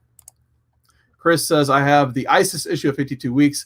Got it in a great $10 mystery box. Yeah, you definitely get some great stuff with ISIS in there. And then Air Spider 23 says, finally, some books I have. And then, he's talking about 100 issues was a double Omni. Yeah, I'm trying to think of what those editions are called, like 50 or more. But yeah, they're you can get some big. I think it's compendiums. There we go, compendiums. Gotta love you some compendiums. But let's see what else we got. Actually, do I need to read this one? Probably not. Oh yeah, I've read this one. Shazam number 11. Some Jeff Johns goodness. I'm glad he's still on one book somehow somewhere. Because I'm kind of a mark for Jeff Johns, especially when he has Scott Collins doing the art for him. Throwback to their Flash days. You got to love that creative team together. But Shazam, one of the few DC reads left currently I've actually been collecting. But like I said, I'm not too thrilled with a lot of DC's decisions lately. We could spend a whole show about that. So, we got a giant size coming up, and I'm not sure what to do with it. I don't think I have. I guess I could put it in a standard Mylar for the heck of it. But yeah, here's giant size Crisis on Infinite Earths number 2. These have been fun. If you like some like late 80s, early 90s throwback style comics, don't sleep on these Crisis books because you get Tom Grummett does a backup in this. So like his art style matches those early 90s Death Supermans. And I can't remember who does the first arc, but he has a great 90s style too. Tom Derenick. So cool stuff in this. Marv Wolfman writing it, so it feels like a book that would have been released in the 80s, but it came out like a couple weeks ago. All right, so I got done. These are the DC trades that I have been putting off reading. Okay. I started Blackest Night, but I held off because of The Boy Who Had Seven. Yeah. So I want to get into the DC Universe app and read it correctly because I have the trade for the event, but I have all the issues for the other tie-ins, the Green Lantern tie-ins and the Green Lantern Corps tie-ins, which I hear you kind of want to read all three of those. Absolutely, you do simultaneously, which is hard though because it's like read one issue in the trade, put it down, find that single issue to read, put it away, get that other single issue out, and then go back to the trade. So I'm trying to do the reading order correctly. I had paused it, so this is definitely high on the list. Yeah, because if you haven't read, well, first off, like how far are you on your Green Lantern reading? Have you read like Sinestro or Rage of the Red Lanterns and all that stuff? All the trades, and I read all of them up to Blackest Night. So I've read okay, so you're completely ready for that. Okay, yeah, there's some of the best issues of Blackest Night are actually in the main Green Lantern line, especially once you get to like the origin of the Black Hand. That's a really good issue. For sure. So and all the like Zero issues too, all the like preceding kind of stuff. I got that. And then you definitely don't want to miss like when I don't want to spoil it, but there's a good Sinestro issue around issue 50 that's really good. Oh, nice. Better hide your DC books though. We got Drew Manchu in the chat. He says Shazam's getting a new creative team. What's going on, Drew? I know he'll be joining us on Modern Men tonight. Chris says you don't have to squeeze those giant size in the square bounds. My problem with these though is the front and back covers are very flimsy in my opinion. The square you don't have to worry about too much, but the actual like edges of the other cover, they've been super easy. So I put it in a Mylar just for the hell of it. What else you got, John? The Boy Who Had Seven sent me this, and I haven't read the full story in a really long time, so I know that Death of Superman, I got to go in here and read. I have not read the whole thing in a very long time. So he sent this to my girls for a Christmas present, and they enjoyed it. But I'm like, I got to reread that. So that's on the list. Classic. I got some volume 2s. I have yet to do the second volume in the Perez Wolfman New Teen Titans. I finished the first volume, and I want to say I have the first 3 or 4. So I got to keep working my way through some 80s goodness here. Still way behind on my Perez Wolfman Titans. Yeah, I mean, I want to get through to the Deathstroke stuff, and it's like that's volume 7, so it's like a ton of reading. Exactly. So, but my LCS, what I absolutely love about them is they always carry these on the shelf because when Marv comes in, he just signs them. Oh, that's awesome. So I'm all the ones I own are signed by him because I just go in and they're cover price. My LCS doesn't mark them up or anything. Wow, that's really cool. You pull one off the shelf and you're like, "Ooh, is this? I need this volume." And then you check and you're like, "It's signed. I better grab this one." Oh yeah, I would definitely pick that in a heartbeat for sure. But and I would definitely recommend the Death of Superman. It's a nice, easy read, especially like I think when Jurgens was writing that, I saw a documentary somewhere on that where he was just like, with like each and every issue where Doomsday, that Doomsday Superman culmination fight's coming toward the end, like you see like the panels in that they start off smaller, kind of like maybe like your Mr. Miracle with Mitch Gerard's making those small panels, and then eventually with each and every issue the panels get bigger and bigger to the point where it's almost like 4 panels per page, and eventually once you get that issue 75 where they finally fight, it's all splash panels because the action is just so big and massive by that point. Well, and I will say I read it like in the 90s. I probably have not read it since the 2000s. Right. So I definitely need to go back. I finished Gotham Central book 1, but I got book 2 here. So I got to read the second volume here. So it's called Jokers and Madmen. So that's on my list of DC reads. Yeah, that's a very underrated read right there. I loved volume 1. It was great. Yeah. And then I got one here that I know people generally dislike, but because I like the first 2, I'll definitely read it at least. This is The Master Race. Okay. Yeah, I mean, if you like, I mean, especially if you actually like DK2, you may as well read the third one. I think what I liked about it that people hated about it was that it's not a Batman story. It's a Justice League story. Right. And what I liked about Dark Knight, what did they just call it? DK2? Dark Knight Rise? Dark Knight? I think it just said DK2 on the cover, but it was like, I can't want to call it the Master Race. That one's the Master Race. It Strikes Again. It's Dark Knight Strikes Again. That's it. And what I liked about it was that it was a Justice League story. The Green Lantern is hugely important. The Flash is hugely important. Yeah. Superman and Supergirl are very important. So for me, like I dug the way they sort of wove those things into it. I don't think it's anywhere near as good as The Dark Knight Returns. That's not. No, really I mean fair. that's a bar that's too high. But I enjoyed it. So I want to read Master Race, even though I'm sure it's going to be just batshit crazy. I'm sure it's just going to be bonkers Miller craziness. Yeah, I mean, if you like, because for me, I didn't like Dark Knight 2. I read it when it Most came people- out, and I Yeah, wanted most that people Batman story. I feel like if they're going to dedicate that much time to the Justice League, they should have retitled it or something. But I was probably because I was still in high school and it was $8 an issue cover. That's probably why I didn't like it, honestly. So I wouldn't mind revisiting it one day. But the Master Race, I thought I read it all free digitally on the DC app. So I thought for me, I had a better experience reading it than I did Dark Knight Strikes Again. Sure. And like I said, batshit crazy is a good way to put it. But if you like more of the Superman story and if you like the Bottle City of Kandor, you're in for a treat, basically. So Exactly. Yeah. I think it's one of those type of reads you take it or leave it for sure. So I think based on what you just told me, you'll enjoy it. Yeah, and I think I get what you're saying that as far as retitling it. Mhm. I think that it could really have worked as instead of Dark Knight Strikes Again, if it had been Dark Knight : Justice League Returns or something. I mean, like that, yeah. I think if it had been sold that way, it probably would have been more popular. But for me, I was reading the Jim Lee Justice League at the same time that I was reading Strikes Again, and for me, it was like just all more Justice League. Or maybe it was reading the Wade. Maybe it was the Wade Justice League at that time, but I was really into it, so I was digging it. But yeah, man, I just remember like reading that first issue, and I was just like, okay, it's called Dark Knight Strikes Again. First issue. Batman does not appear until the final splash panel. Yeah, And they held him back. He's like, get out of my cave. And that was all you get of Batman. Like, because The Dark Knight is just such a phenomenal Batman story. And I was just like, at the very least, I hope that DK2 was just like a follow-up to Batman's story. And eventually, toward the end, it was again, but it took 3 prestige format big issues to get there. And I was just like, you could have told the Batman side of it and maybe a one-shot. I did kind of like Lex Luthor in that, if I remember right, though. Because of that Lex. I always like me some Lex. Lex. I thought they used Lex well, too. Yeah, totally. We got Silver Age Dave is in the chat. He says, running and listening, 19 miles done, 7.1 to go. That guy's a machine. I always like seeing Silver in the chat, so he's one of the best right there.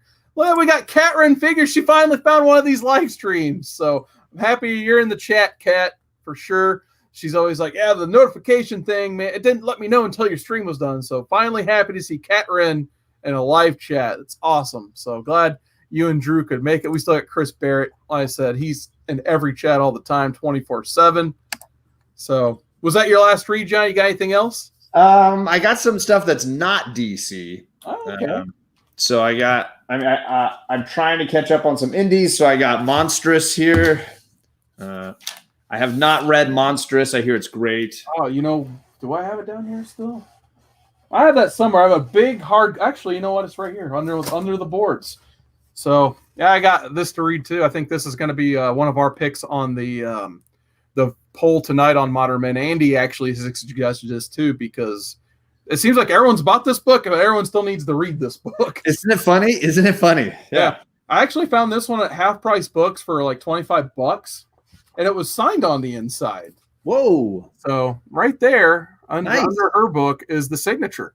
So can't beat that. And it came with like these random cards, like they're like perforated cards. There's like 3 sets of these. Huh. So I was just like, I don't know much about this book, but it's such like a nice format that I kind of have to buy it. In my opinion, no one does hardcovers like Image. They have the best stuff. Yeah. Compared and they're volume 1 trades. You can't beat the price on some of those things. No, absolutely not. I kind of like, before I got into the community, I was kind of telling, some of the collectors I knew, like, I feel like the eventual wave of future comic collecting, a lot of it's going to have to do with hardcovers and trades and, maybe not too crazy like single issues ever, but I mean, there's definitely those Omni collectors out there that they pay some big bucks for their stuff. And I've always really enjoyed trades. I've been a trade collector for a long time. So I got the other ones I got are Bendis Ultimate Spider-Man stuff. So I'm mostly done with the first hardcover for Ultimate Spider-Man with the Peter Parker run. I have not even started the Miles Morales stuff, and I have 2 volumes of this, and I have 2 volumes for this. Yeah, I really enjoy that first 100 issues of Ultimate Spider-Man. That is one of my favorite runs in comics. So I'm about, let's see, what is the first volume of this hardcover? Do they even tell you what issues are in here? I don't even know if they do. Sometimes they don't even tell you. It's so frustrating. I don't think they tell you. 1 through 10, maybe. I mean, it's a beast. This thing's heavy. I definitely recognize that. I think that was the covered issue too, so that's got to be volume. Chapters 1 through 13. 13, okay. Nice. Yeah, 1 through 13. And the Amazing Fantasy 15 reprint or whatever. Let's see if that's. Yeah, so they give you a reprint of Amazing Fantasy 15 at the end. Oh, cool. That was nice.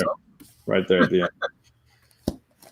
Yeah, I remember trying to track down that issue 1 for a long time, and I finally just waited to the point where no one cared about the Ultimate Universe anymore. I finally got, like, that white Spider-Man cover for my issue 1, and I was so happy with it. Nice. Like, I remember that sucker going for hundreds back. It's kind of like I was talking about Gen 13 1/2 earlier, except that one's even more crazy with its pricing because it's just gone so. It used to be so high, and it just fell flat on its face when they killed off the Ultimate Universe and Hickman's Secret Wars. But now's the time. I keep telling everyone, like, if you're going to collect runs, there's no better time than right now to get these like Volume 1 Ultimates books. So I'm talking like Ultimate Spider-Man, Ultimate X-Men, and Ultimates by Mark Millar. Like, it is a phenomenal time because they're all in dollar bins and they're all really good reads. Right? Yeah. I think a lot of those runs, they go down in value and you can scoop them up. So if you can get them, do it. Yeah. So that's my one collecting tip for the day. If you're looking for a run of books to get, I would say go Ultimates because, like I said, no one cares about it right now. And I think I'm not saying they're ever going to be worth money. Don't quote me on that. But I'm just kind of saying once they run out of ideas for the MCU, where are they going to go next? Maybe they'll call it like Ultimate Spider-Man or Ultimate X-Men to do, Phase 1A or something. Whatever's going to happen in like 2040 when they run out of ideas. And Feige steps down and runs out of ideas eventually. So you never know. Long-term play, it'll be Gandalf Whitebeard before those are worth anything again. But it'll be fun, right? Exactly. Let's see what else I'm bagging. There's a Marvel calendar I got at C2E2. I don't even know why I just bagged and boarded that. But there it is. Now I'm just on my convention freebies at this point. Like Wolverine throughout the years. Here's a Avengers Free Comic Book Day. I don't even know if I'll bag and board those. Here's some 20-cent Justice Leagues I got just because they had the sticker on them. They just throw them in the 20-cent bin because they didn't want to mess with them. So this is how it gets. So I just got to figure out a good way to get these stickers off, and I'll have some really good 20-cent finds here. So, but I'll probably just be lazy and leave them on because I suck at removing stickers like that. Those half-price book stickers are the worst. Absolutely. Here's what I need to read. I need to read a great read. Anything Boom Studios, I'm going to say read it. Yeah, so, Boom's been on a roll lately. They really have. I even enjoy. So this coming Wednesday for book club, we're doing Alienated, which was the newer Boom Studios, and on Wednesday they're dropping a 3rd print of issue 1 and then issue 2 as well. Yeah. So people can get caught up on Alienated. I think it's great. But yeah, Someone's Killing the Children. I want to read Once in Future. That's on my Strange Skies. I think Strange Skies over East Berlin is woefully underrated. Like that's a really fun. I heard of that one. Yeah, really, really good.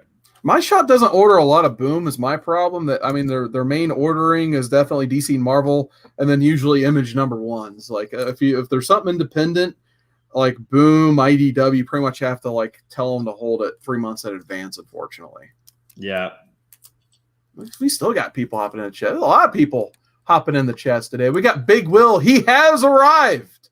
And Will, I'm going to try to put V for Vendetta on that poll because it finished 2nd place on the Modern Men poll. I know Will really wants us to read V for Vendetta. So since it finished 2nd place, it's going on the poll again. But we have to read I Hate Fairyland first this week, which I know everyone's like, hey, I Hate Fairyland is awesome. Me and JB are like, ugh. So we'll see. Maybe we'll turn our frowns upside down because I'll be honest, I'm not the biggest Scotty Young guy. I understand people love his style. He has his own style. I've just never been a huge fan. We'll see what I think. I will say, as a writer, he's been doing a lot of good stuff lately, like Middle West, and he's got a new book. I can't remember right now, a new book that just came out that he's writing. I think it's that Jim Henson one. Oh, okay. And he's writing 2 comics. He's not doing the art. He's just writing. Okay, well, that's good. Yeah, I was say from what I've read, I haven't read a lot of his writing, but what I read was pretty good, I think. Yeah, I mean, Middle West was good. I had to stop picking it up. I just wasn't getting enough out of it, and I was trying to make room for other stuff. But I will definitely be reading the trades for Middle West at some point. So here's an interesting variant for V for Vendetta. Bub's Comic says, I thought he said B for banana. So, can't wait to read that one, Bub. What's going on, man? We got Rob Boswell in the chat. Big Will, he's being sanitary like we're all supposed to, just giving those fist bumps for sure. Air Spider 23 says, I feel all the new Marvel books have been written with a big screen in mind. I think all comic books have been written with the big screen in mind, especially Image. We just read Magic Order last week, and if there ever was a book that was written for, if not the big screen, the silver screen, it's definitely that. I was wondering when this guy was going to join us here. We got Drew Manchu, baby. He's my. We got the Comic Don, by the way, in the chat as well. Don't want to miss anybody. How you doing, Drew? Oh, man, I'm having a great time today. I just found out that I'm not going to be able to make any money for the next couple of weeks. And, all bars and restaurants are closed in Maryland for like 2 weeks. So I only carry out, and I don't make any money doing that. So I'm going to sit at home, hang out on the internet, read comic books, and talk to you guys. Yeah, but with all the bars being closed, I will be spending less money. So there's that is true. John, are you guys shut down out there for your job? They've asked. I don't think they've officially said restaurants and bars are closed. We actually went out last night, my family. Yeah, we were like, I worked all weekend, dude. I was like, you know what? These people who are wait staff are not going to be making tips. They're not going to be making their livings. Mm-hmm. These places are going to be on all kinds of it's the best time to go to a restaurant. No waits. The tables are crazy clean. Everybody's using bleach to wipe down everything. Nobody's there. So I was like, let's do this and we'll make sure we eat out. And we gave a huge tip to the waiter and was just like, you know what? At least we did it once before we're officially. Yeah, man, we ran brunch buffet yesterday, and if that's not a petri dish for coronavirus, right? I don't know what is. But you know what? We were really conscious about it. To be honest, I don't want to get this is a comic book show and a comic book channel. I don't want to get too restaurant industry insider for you guys, but we did smaller portions on the buffet, so they were changed out more often. And my boy Tommy, who owns the restaurant I work in, he's like, he said to the girl running the whole deal, every 15 minutes, set a timer and change out the utensils. So that's what we did. And we had a really great turnout for brunch till about noon. And I sat on my hands for the next 6 hours before I was allowed to go home. So that was, it really put a damper on my weekend as far as earnings were concerned. But most people who were coming out were, definitely more generous with their gratuity, knowing that they're, people who were saying, hey, we want to support local business. We want to support the community. We don't want to shut down, and I think now it's become a point where so many people didn't want to shut down that everything has gotten shut down, at least on the East Coast for the most part. Mm-hmm. And it sucks because I don't know anybody who's sick, that's a conversation I have with my daughter, and she's 15 and full on politically correct social justice. You can't laugh about the coronavirus, Dad. People are dying. I'm like, kid, you'd yell at me for laughing at the coronavirus, and you're going to be grounded. Yeah, but it looks like at this point, MegaCon's not going to be happening. It's weird. I think it's funny they haven't said anything yet. Well, because the state of Florida hasn't said, but the CDC, which isn't an actual guideline. It's just this is what we suggest. Recommendations. Yeah. Recommendation was 8 weeks, which runs right over MegaCon. And even the travel that's ban, not good, man. The travel ban was right on top of MegaCon too. When that's just international though, correct? Yeah, but at some point you're thinking I'm not going to be. I don't want to be stuck out of state. I don't want to be stuck anywhere. Yeah, well, I mean, at least in Florida, we can wrangle a few wild gators and They use them as like little baby gators as like handguns to hold up white whale and make them let us stay with it. Well, he'd probably take the bites. He'd be like, just kill me. I'd rather die than have all of you people lodged up. All these people on lockdown, and I click on Instagram, and then there's Perry Comics going to Disney World. Right? I was like, Perry, come. Only a Floridian would be like, hey man, if he can survive that tow, he can survive the coronavirus. There's no lines. I got to go on all the rides. That's true. What do you want but to be in a place where kids have been for the last few months, touching everything? Yeah, I mean, it's. Here's the thing: it's like everybody's supposed to wash their hands, right? Who are these people who weren't washing their hands? That's a good question, right? Who are these people who are going out of their way? Like, I was just messing with my kid. She said, "Where are you going?" I went to McDonald's and grabbed some drive-through because I didn't feel like cooking. But I said, "I'm going to the grocery store." She said, "Really? There's going to be a bunch of people there." I said, "Yeah, I'm going to boop them all around the nose." Don't joke about the coronavirus. I work in retail, and I kind of am of the opinion now that maybe that something big does need to happen in terms of shutting things down, because the more things get limited, the more it's drawn everybody else to the things that aren't limited right now. So like Friday at work was the worst day of work I've ever worked. I'm pretty sure it was just so busy. If I had one of those step counters, it probably would have just started to catch on fire. Like I took some steps at my place of work, but I was just like, I've never seen anything like this ever. So obviously, like they may need to step in and just be like, everything's shutting down for a while. You've stocked your shelves at home. Now is the time when you were right to stock your shelves at home. So, like it's probably time. Right. And I didn't stock my shelves at home because if all of the grocery stores are closed, I still have a brick. And if the grocery stores are shut down, they're not going to be sending people out for police reasons. I'll just get away with crimes. I think Domino's Pizza is doing contactless delivery, so you can still get a pizza delivered to your house. It's the funny thing is, like you have to pass it through like the sewer. Right. I went to McDonald's, right, and for lunch, and the girl who took my money, she was wearing gloves. The kid who handed me my food wasn't wearing any gloves. What's going on there? Money is pretty gross, though. Money's always been gross. But you buy Domino's with your phone. You just pay on your phone. There's no money. Your phone is gross too, John. Well, but my phone is one of those black lights. I'm not sharing my phone to other people. That's true. You have kids. They don't reach for your phone. No, I do not share my phone with my kids. That's a death trap. You fall down that rabbit's hole, you're never coming out of there again. Right. I completely agree. And my daughter, because of the nature of my work, has had a phone for much longer than I'm comfortable with her having it. But when she was Charlie's age, she grabbed for my phone all the time. Yeah. Yeah. And my wife every once in a while will let them use hers. And I'm like, sweetie, you don't know. You're setting yourself up for failure. Right? Don't do it. Yeah. You guys were talking DC reads before I hopped on here. I took a little break to eat, but yeah, I've got two great DC reads here that I decided I'm putting down very, very soon. And that is Batman Incorporated. This is the Grant Morrison, Yannick Paquette run. There's a lot of other artists that had a chance to work on this, but Yannick did the cover there, so I think I'll shout him out.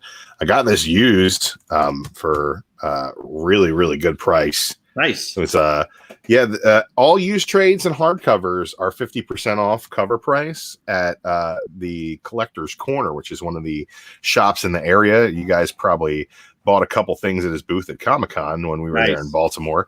But really great dude. And he runs a couple shops around the greater Baltimore area. And this is one of those half-price trades I got. I have never had a chance to read this, and it's a really nice hardcover. The presentation in this is just really beautiful. Sometimes you get a hardcover, and I don't like the way the pages are trimmed, but this this looks really good. So I'm enjoying getting into that. And this is one I would definitely suggest to everybody.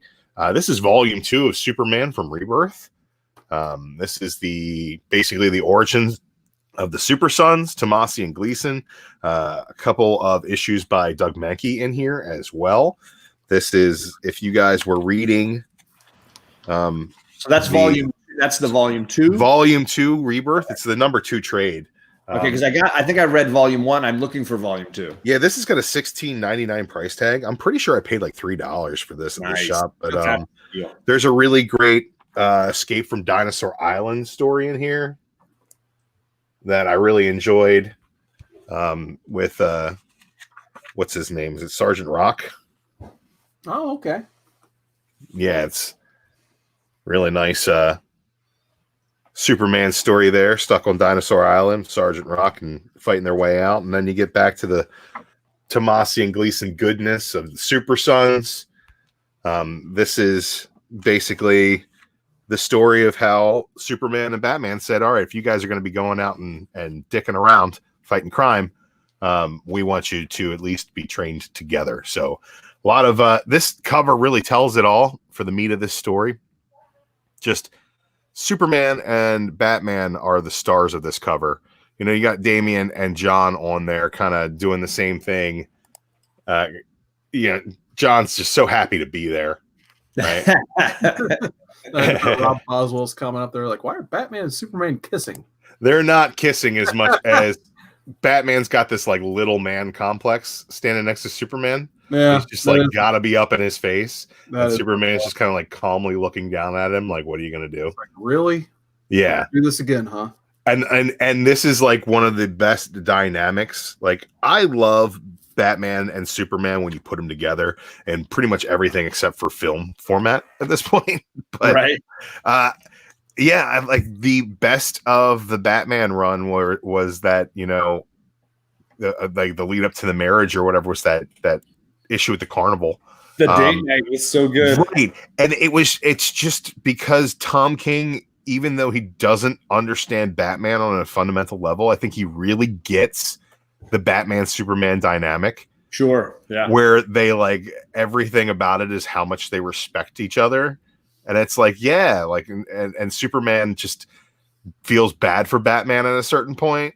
Absolutely. But he also is like, yeah, but he's got everything. Like, he can do it all. They both say, yeah. And they both say the exact same thing about each other. And it's just this level of respect that, like, you know, they wouldn't say out loud, but in like closed doors, the wives have to like pry it out of them. Like, really, what's going on here? It's like, you know, Superman would say it in therapy, you know? He'd be like, look, this guy, Batman, he's everything I want to be. Right.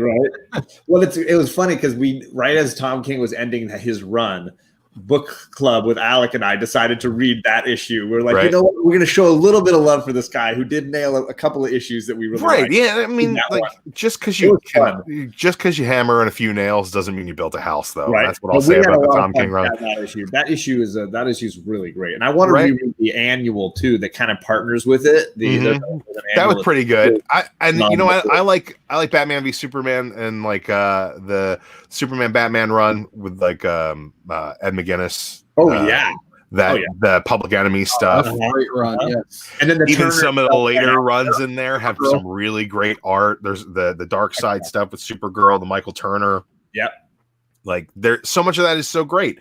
Yeah. And I'm liking what they're doing now, even though I think the Batman who's played out was the wrong villain to go with for the first arc. The art for that Williamson run right now was really good, and I'm really liking the story with Zod and Ra's in the next one. So that one's cool. But I think that the dynamic between Batman and Superman has never been more defined or well-rounded or well-written as it is in this run right here.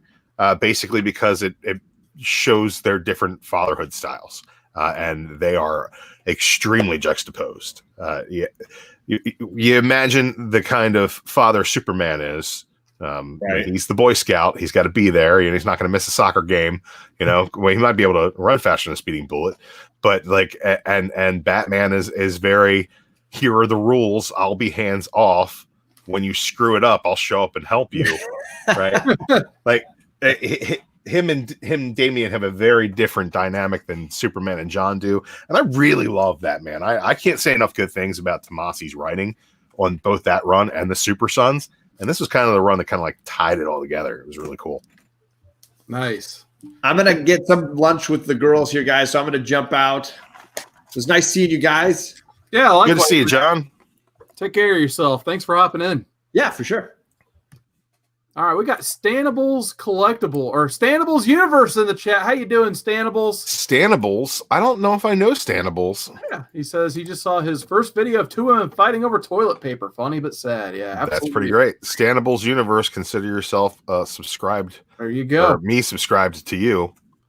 And we still got Air Spider 23 and Chris Barrett. They're talking about Tom King's a good writer, but only in 12-issue intervals. And of course, Mr. Miracle and Vision, both good reads. Yep, you got it exactly. So I'm still bagging and boarding here, and I got these Buffy comics, man. I feel like they started off really good, but then this Hellmouth thing happened, and I don't know. I think they're just trying to do a little bit too much too soon in these books, to be honest. Yeah. I love me. Like I said, you were all about that Buffy from the run first started. I was. Like the first arc I thought was solid. I thought they were building toward like these big, like here's like they've just like vomited like almost every character in already. Like I don't need to see like Angel. I mean Angel. Too much fan service. Yeah, it's exactly. Yeah, like you already have like Angel doing his whole thing in LA and Buffy, she's still in like high school. Like, I mean, I understand, like, I love me some Buffy and Angel together, but I like that when Angel's kind of being brought back as, the vampire with a soul, and Buffy kind of helped him along the way become a better human being than a vampire, basically. And instead, they went through the Hellmouth thing. Angel already has his team going with, Gunn and Fred, the characters from the show, and they've killed Xander off twice now, basically, for some reason. And they're only to issue 13, which is just a one-shot about Kendra the Vampire Slayer. Like, no one else is even in this.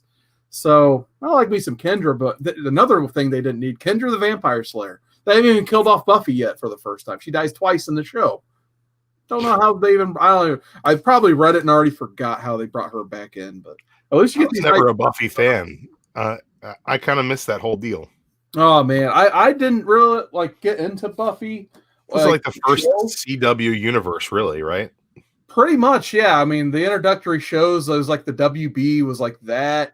And what was it? It wasn't Married with Children, but like if Barrett's still in the chat, he might be able to name it. It was like a Married with Children clone, except like the dad had a fucking puppet that only talked to him for some reason. Greg the Bunny. No, it wasn't Greg the Bunny. It was before Greg the Bunny. I don't remember. It was something else. It was like... Oh, God, I can't remember the name of that show now. But basically, it was taken over. Chris Barrett, if we ever needed you, we need you now. But, basically, the star of the show became, the daughter because she was smoking hot.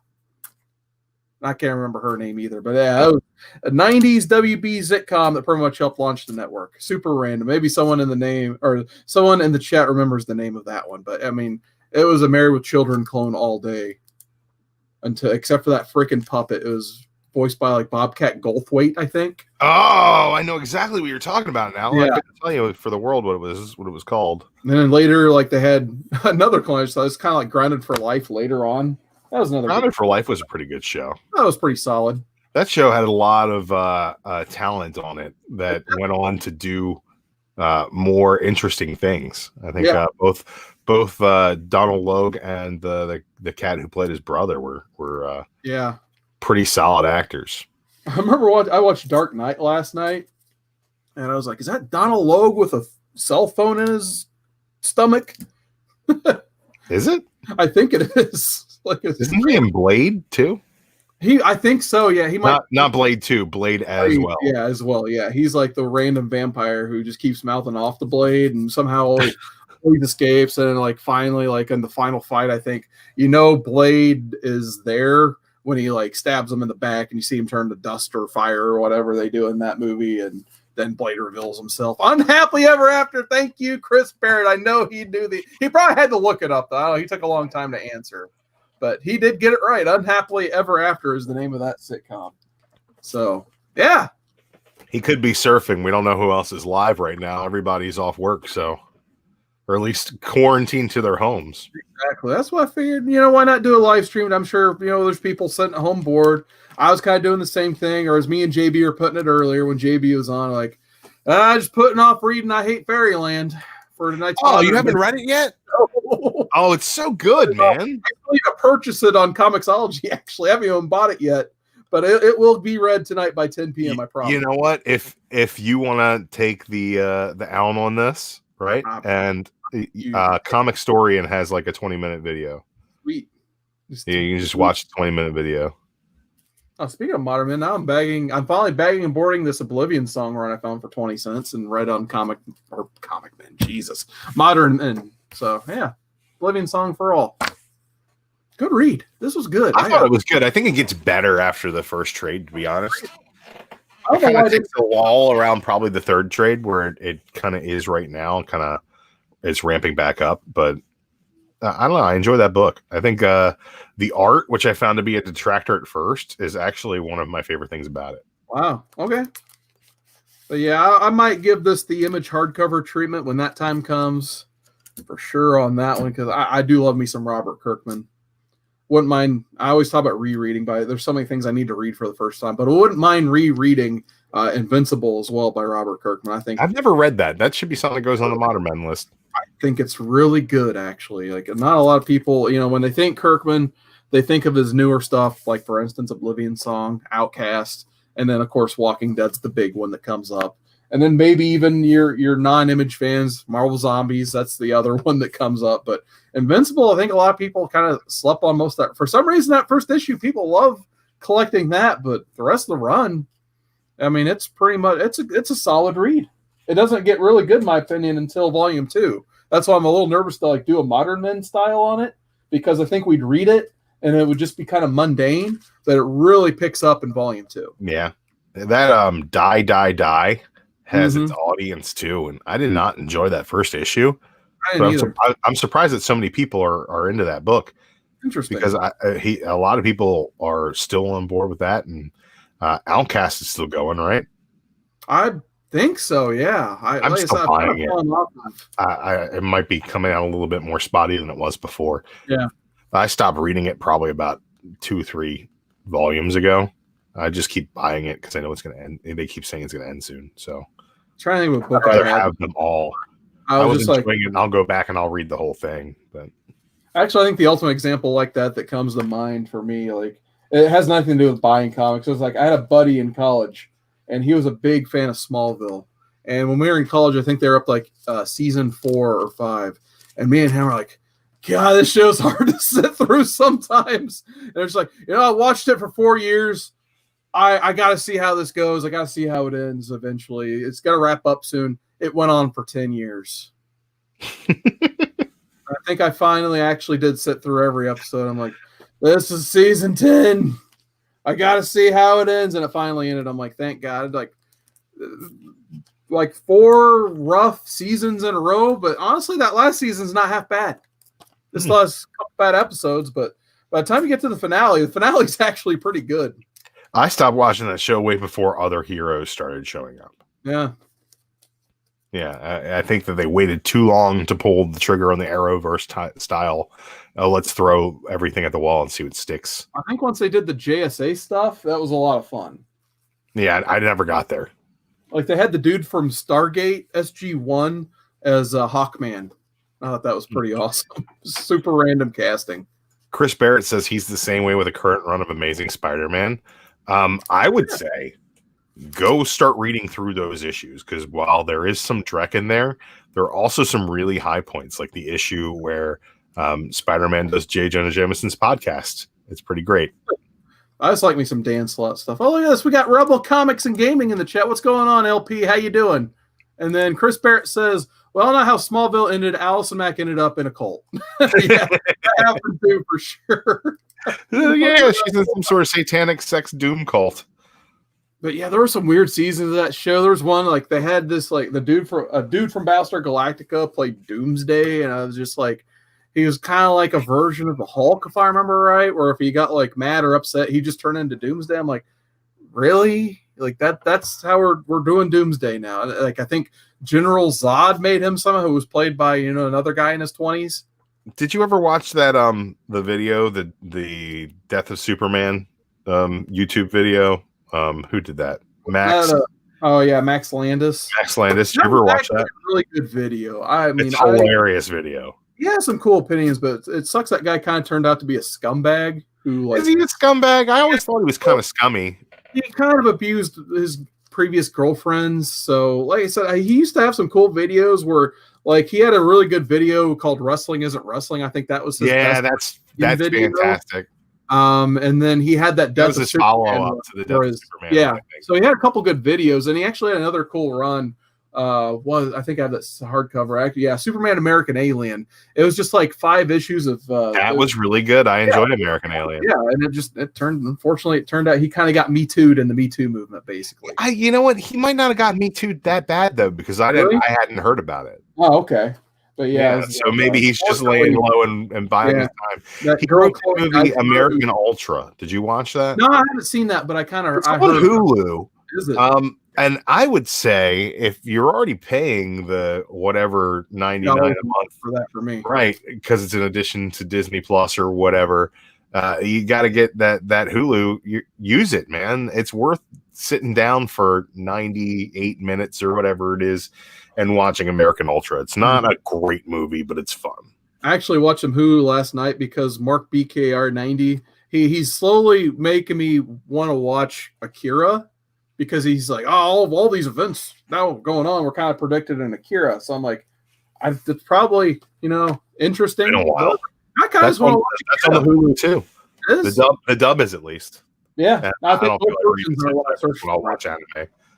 Yeah, I'm not a huge anime guy either, but I remember having fond memories of having nothing better to do on a Saturday morning. And it would always be aired on Sci-Fi, like every month. 100D. Once a month, like at noon on Saturdays. Akira. Once they got over they would either do like Mystery Science Theater 3000 or Akira, basically, in that time slot. Super random. Here's one I still need to read: Hawkeye Freefall. This one's That's really a good read. I mean, it's if you like fun Hawkeye, that's the way to go. Rosenberg does a good job with the characters. He does a good job kind of keeping you on your toes, and the art is kind of stylized but kinetic enough that it really feels like there's a lot of movement going on, even in the conversation panels. Like the way that they're cartooned in conversation is fun to read. I like it. Oh, here we go. Does anyone want a free digital code? Should I just unsully this book here? Maybe yeah, Chris. Go for it. Screw it. Why not? I'm never reselling this for anything. I'm probably gonna tear up the page. This is why people don't like these digital codes. You can't even get them freaking. Yeah, they tear the page. Peel here. Okay, here we go. Finally got the right spot. So here you go. If you guys like digital free codes, just freeze your screen right now, I guess, for those exclusive to the viewers here. Of course it's not. There you go. There's a free code. T-Meat. So if you've watched at this point, you can put in T-Meat on, there's the directions. So make sure it says you wash your hands and then you use your iPad, follow these directions and put in the T-Meat code. And you can read Hawkeye Freefall on your own accord. So there you go. Free digital code for you all if you've sat through. Oh, my God, I'm almost at 2 hours on this thing. Dang. So there you go. Chris Barrett, you've stuck around for 2 hours. I think Superior Hero Reviews has been here for a very long time. And Air Spider 23. Of course, we got LP in there as well. If you guys want that code, just go for it. Because I will not be redeeming that. So unless someone's watching this on the rewind, if we're still around by then, feel free to use that. So there you go. Chris Barrett said you had to bend the page to peel the sticker. I sure did. Now it's like an 8.5. I'm the value, my future. I can't retire on this book now. I'm screwed. So, dang. There you go. $1 down the line. It's not like punchlines in it anyway. Oh god. I was gonna say this like off air at some point, but I thought about just to be a jerk at one point, just doing a contest of some sort and being like, all right, for the contest, I want everyone to tell me their favorite thing about Punchline because I would actually their first appearances, but I didn't. I was like, it just crossed my mind the other day. I'm like, that would be kind of funny. Nobody likes Punchline because nobody knows what she is because she hasn't come out yet. She's been in 2 books. Still not. What you doing? Hell Arisen? I haven't read any of this because it's not on the shelves. I didn't read Hell Arisen because it's Hell Arisen. I mean, I don't mean to sound down on people who are reading it. If you're reading it, and you're enjoying it. Hey, man, fully to you. I read a bunch of things that nobody likes, but I mean that nothing about Year of the Villain was interesting to me in the first place. So the Hell Arisen stuff was just like, meh. Like, you know what I know about Year of the Villain? I know that little bit that got dropped into the Batman run, which like didn't really affect anything. And I know about the little backups or pre-story pages that would end up in Teen Titans, which I was just ignoring. Yeah. And beyond that, I don't know anything about it. So it's like, oh, Lex Luthor, Dark Multiverse, blah, blah, blah. Nope. I have no idea. So you put Year of the Villain as a title on something, and I was out from the get-go. So, yeah, I don't have any one of those fancy Punchline first appearances in Hell Arisen 3. Yeah. Usually this would be the part where I criticize your hatred of DC, but I actually did the exact same thing. I'm like, I don't know what is happening in Year of the Villain. I don't care. And every time I saw it on a cover, I'm just like, I think I'm good. Like, yeah, the more and more it tied into Justice League, I ended up dropping that title just because I was just like, I'm not doing all this stuff. I kind of dug the very first, I can't remember if it was a free comic book day or something, the one where like Lex Luthor just gives his fortune away to the villains so they can. I didn't read that either. Jerks. That was kind of interesting and fun. That was like the 25-cent issue or whatever. That's right. Yeah, that was. I have a million of those laying around here because I told my guy at my shop that I would buy it for him giving me the variant. And I was like, and he's like, okay. I was like, you had to buy all these to get the cheetah variant or whatever it was. So I bought a bunch of them just to help him out. And if you've gotten a box from me, there's been one in it. I mean, I'm just sending them out as little fillers here and there. I definitely haven't seen a book in cheap bins faster than that book. Like at my half price books, I don't even know like that Walking Dead 1 penny issue books, but that 25-cent Year of the Villain, like the week after that came out, it was like already in their bin somehow. Like the people actually got it, just donated it to half price books, basically. I think so. Kind of random. Aaron's favorite thing about Punchline, she blew up quicker than Star from Captain Marvel.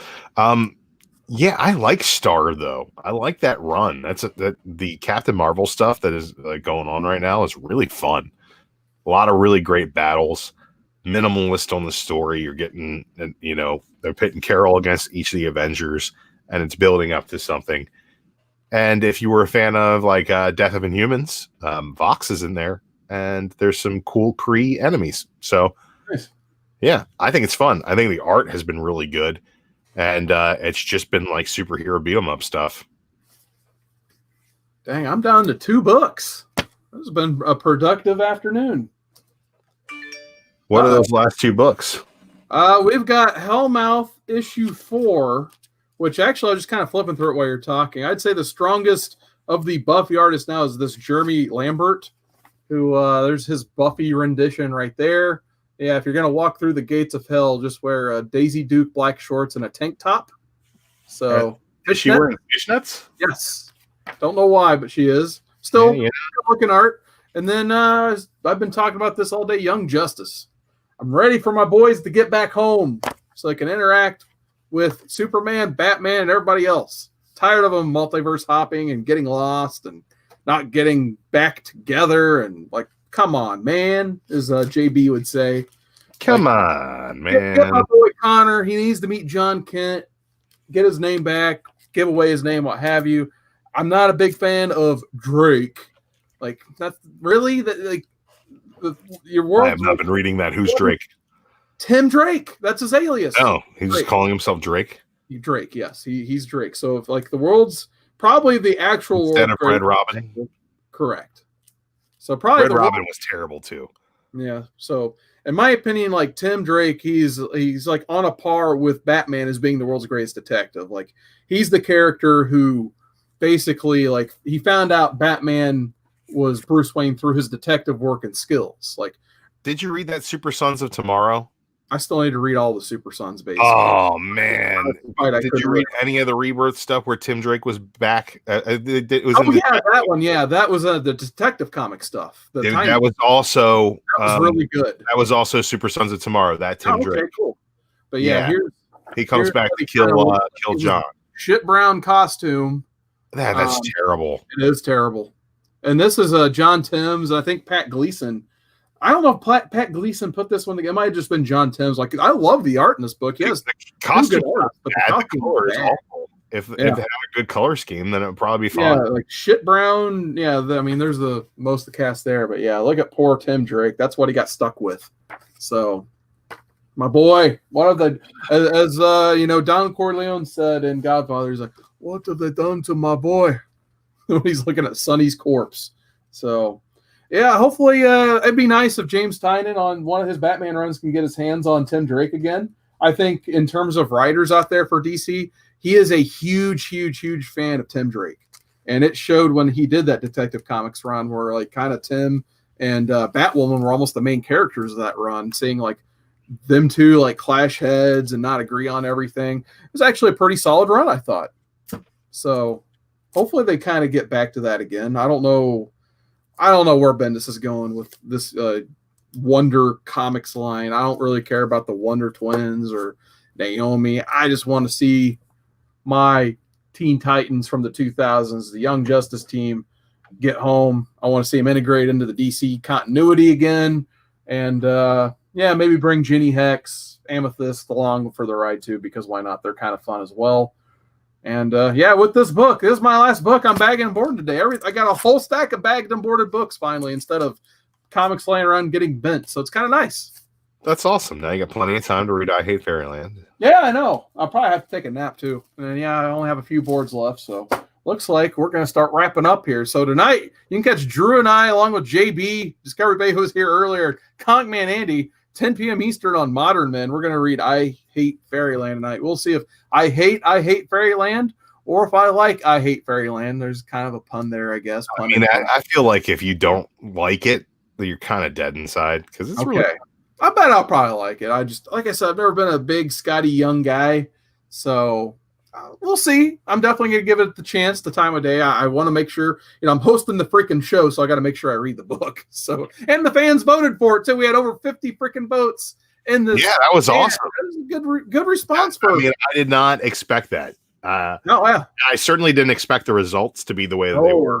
I kind of just threw it in there to give indies and something that's not superhero some love outside of V for Vendetta. I think it's kind of the juxtaposition of the seriousness of V for Vendetta, so I kind of threw it in there for that reason. Well, I don't know if you saw the poll since Friday. Like 4 or 5 more people voted after it was closed, because I don't have a way to close the poll. It's the community tab. More people just went in and voted for I Hate Fairyland, so now it's like 33% and everything else is in the teens. Really? Yeah, I don't know why. More people. So we got almost 60 votes, and now almost all of them went to I Hate Fairyland. That's great. Yeah, so hopefully those people will watch the show. Yeah. Hey, ain't nobody doing nothing tonight. You're not going anywhere, folks. Yeah. Come down to the Comic Core. We got a show for you, folks. Exactly. So then, like I said, I think we're gonna repeat the process. We're gonna keep using the community tab. The Faz Success second week in a row.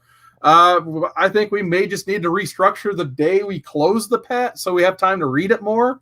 Because I don't know, JB and Andy, I'll talk to them before we go live tonight. But hopefully that like almost 3-day window is good enough to give that first volume of I Hate Fairyland goes real quick. I mean, nice. I told you to watch the video as a cliff notes. It'll take you 20 minutes. If you sit down and read the thing, it'll take you half hour. That's what I figured. So, all right. So with that, Drew, you got anything else you want to plug? You know what? I was going to go live today with some mystery boxes, but I don't know if I'm going to even do that. Yeah. I think we're going to play the wait and see game on that. Nice. Yeah, we'll have Modern Men tonight. I'll be back live tomorrow at 7 p.m. Eastern to show my actual haul I got this week, because I just wanted to take people's minds off of the insanity that's going on in the world.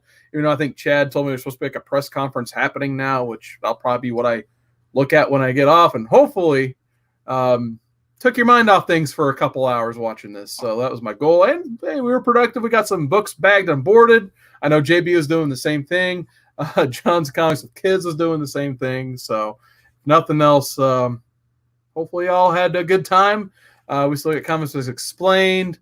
We got Rebel still in the chat. We got Chris Barrett still in the chat. But man, thank you guys so much. I'll see you guys either tonight at 10 p.m. Eastern or tomorrow at 7 p.m. Eastern. Until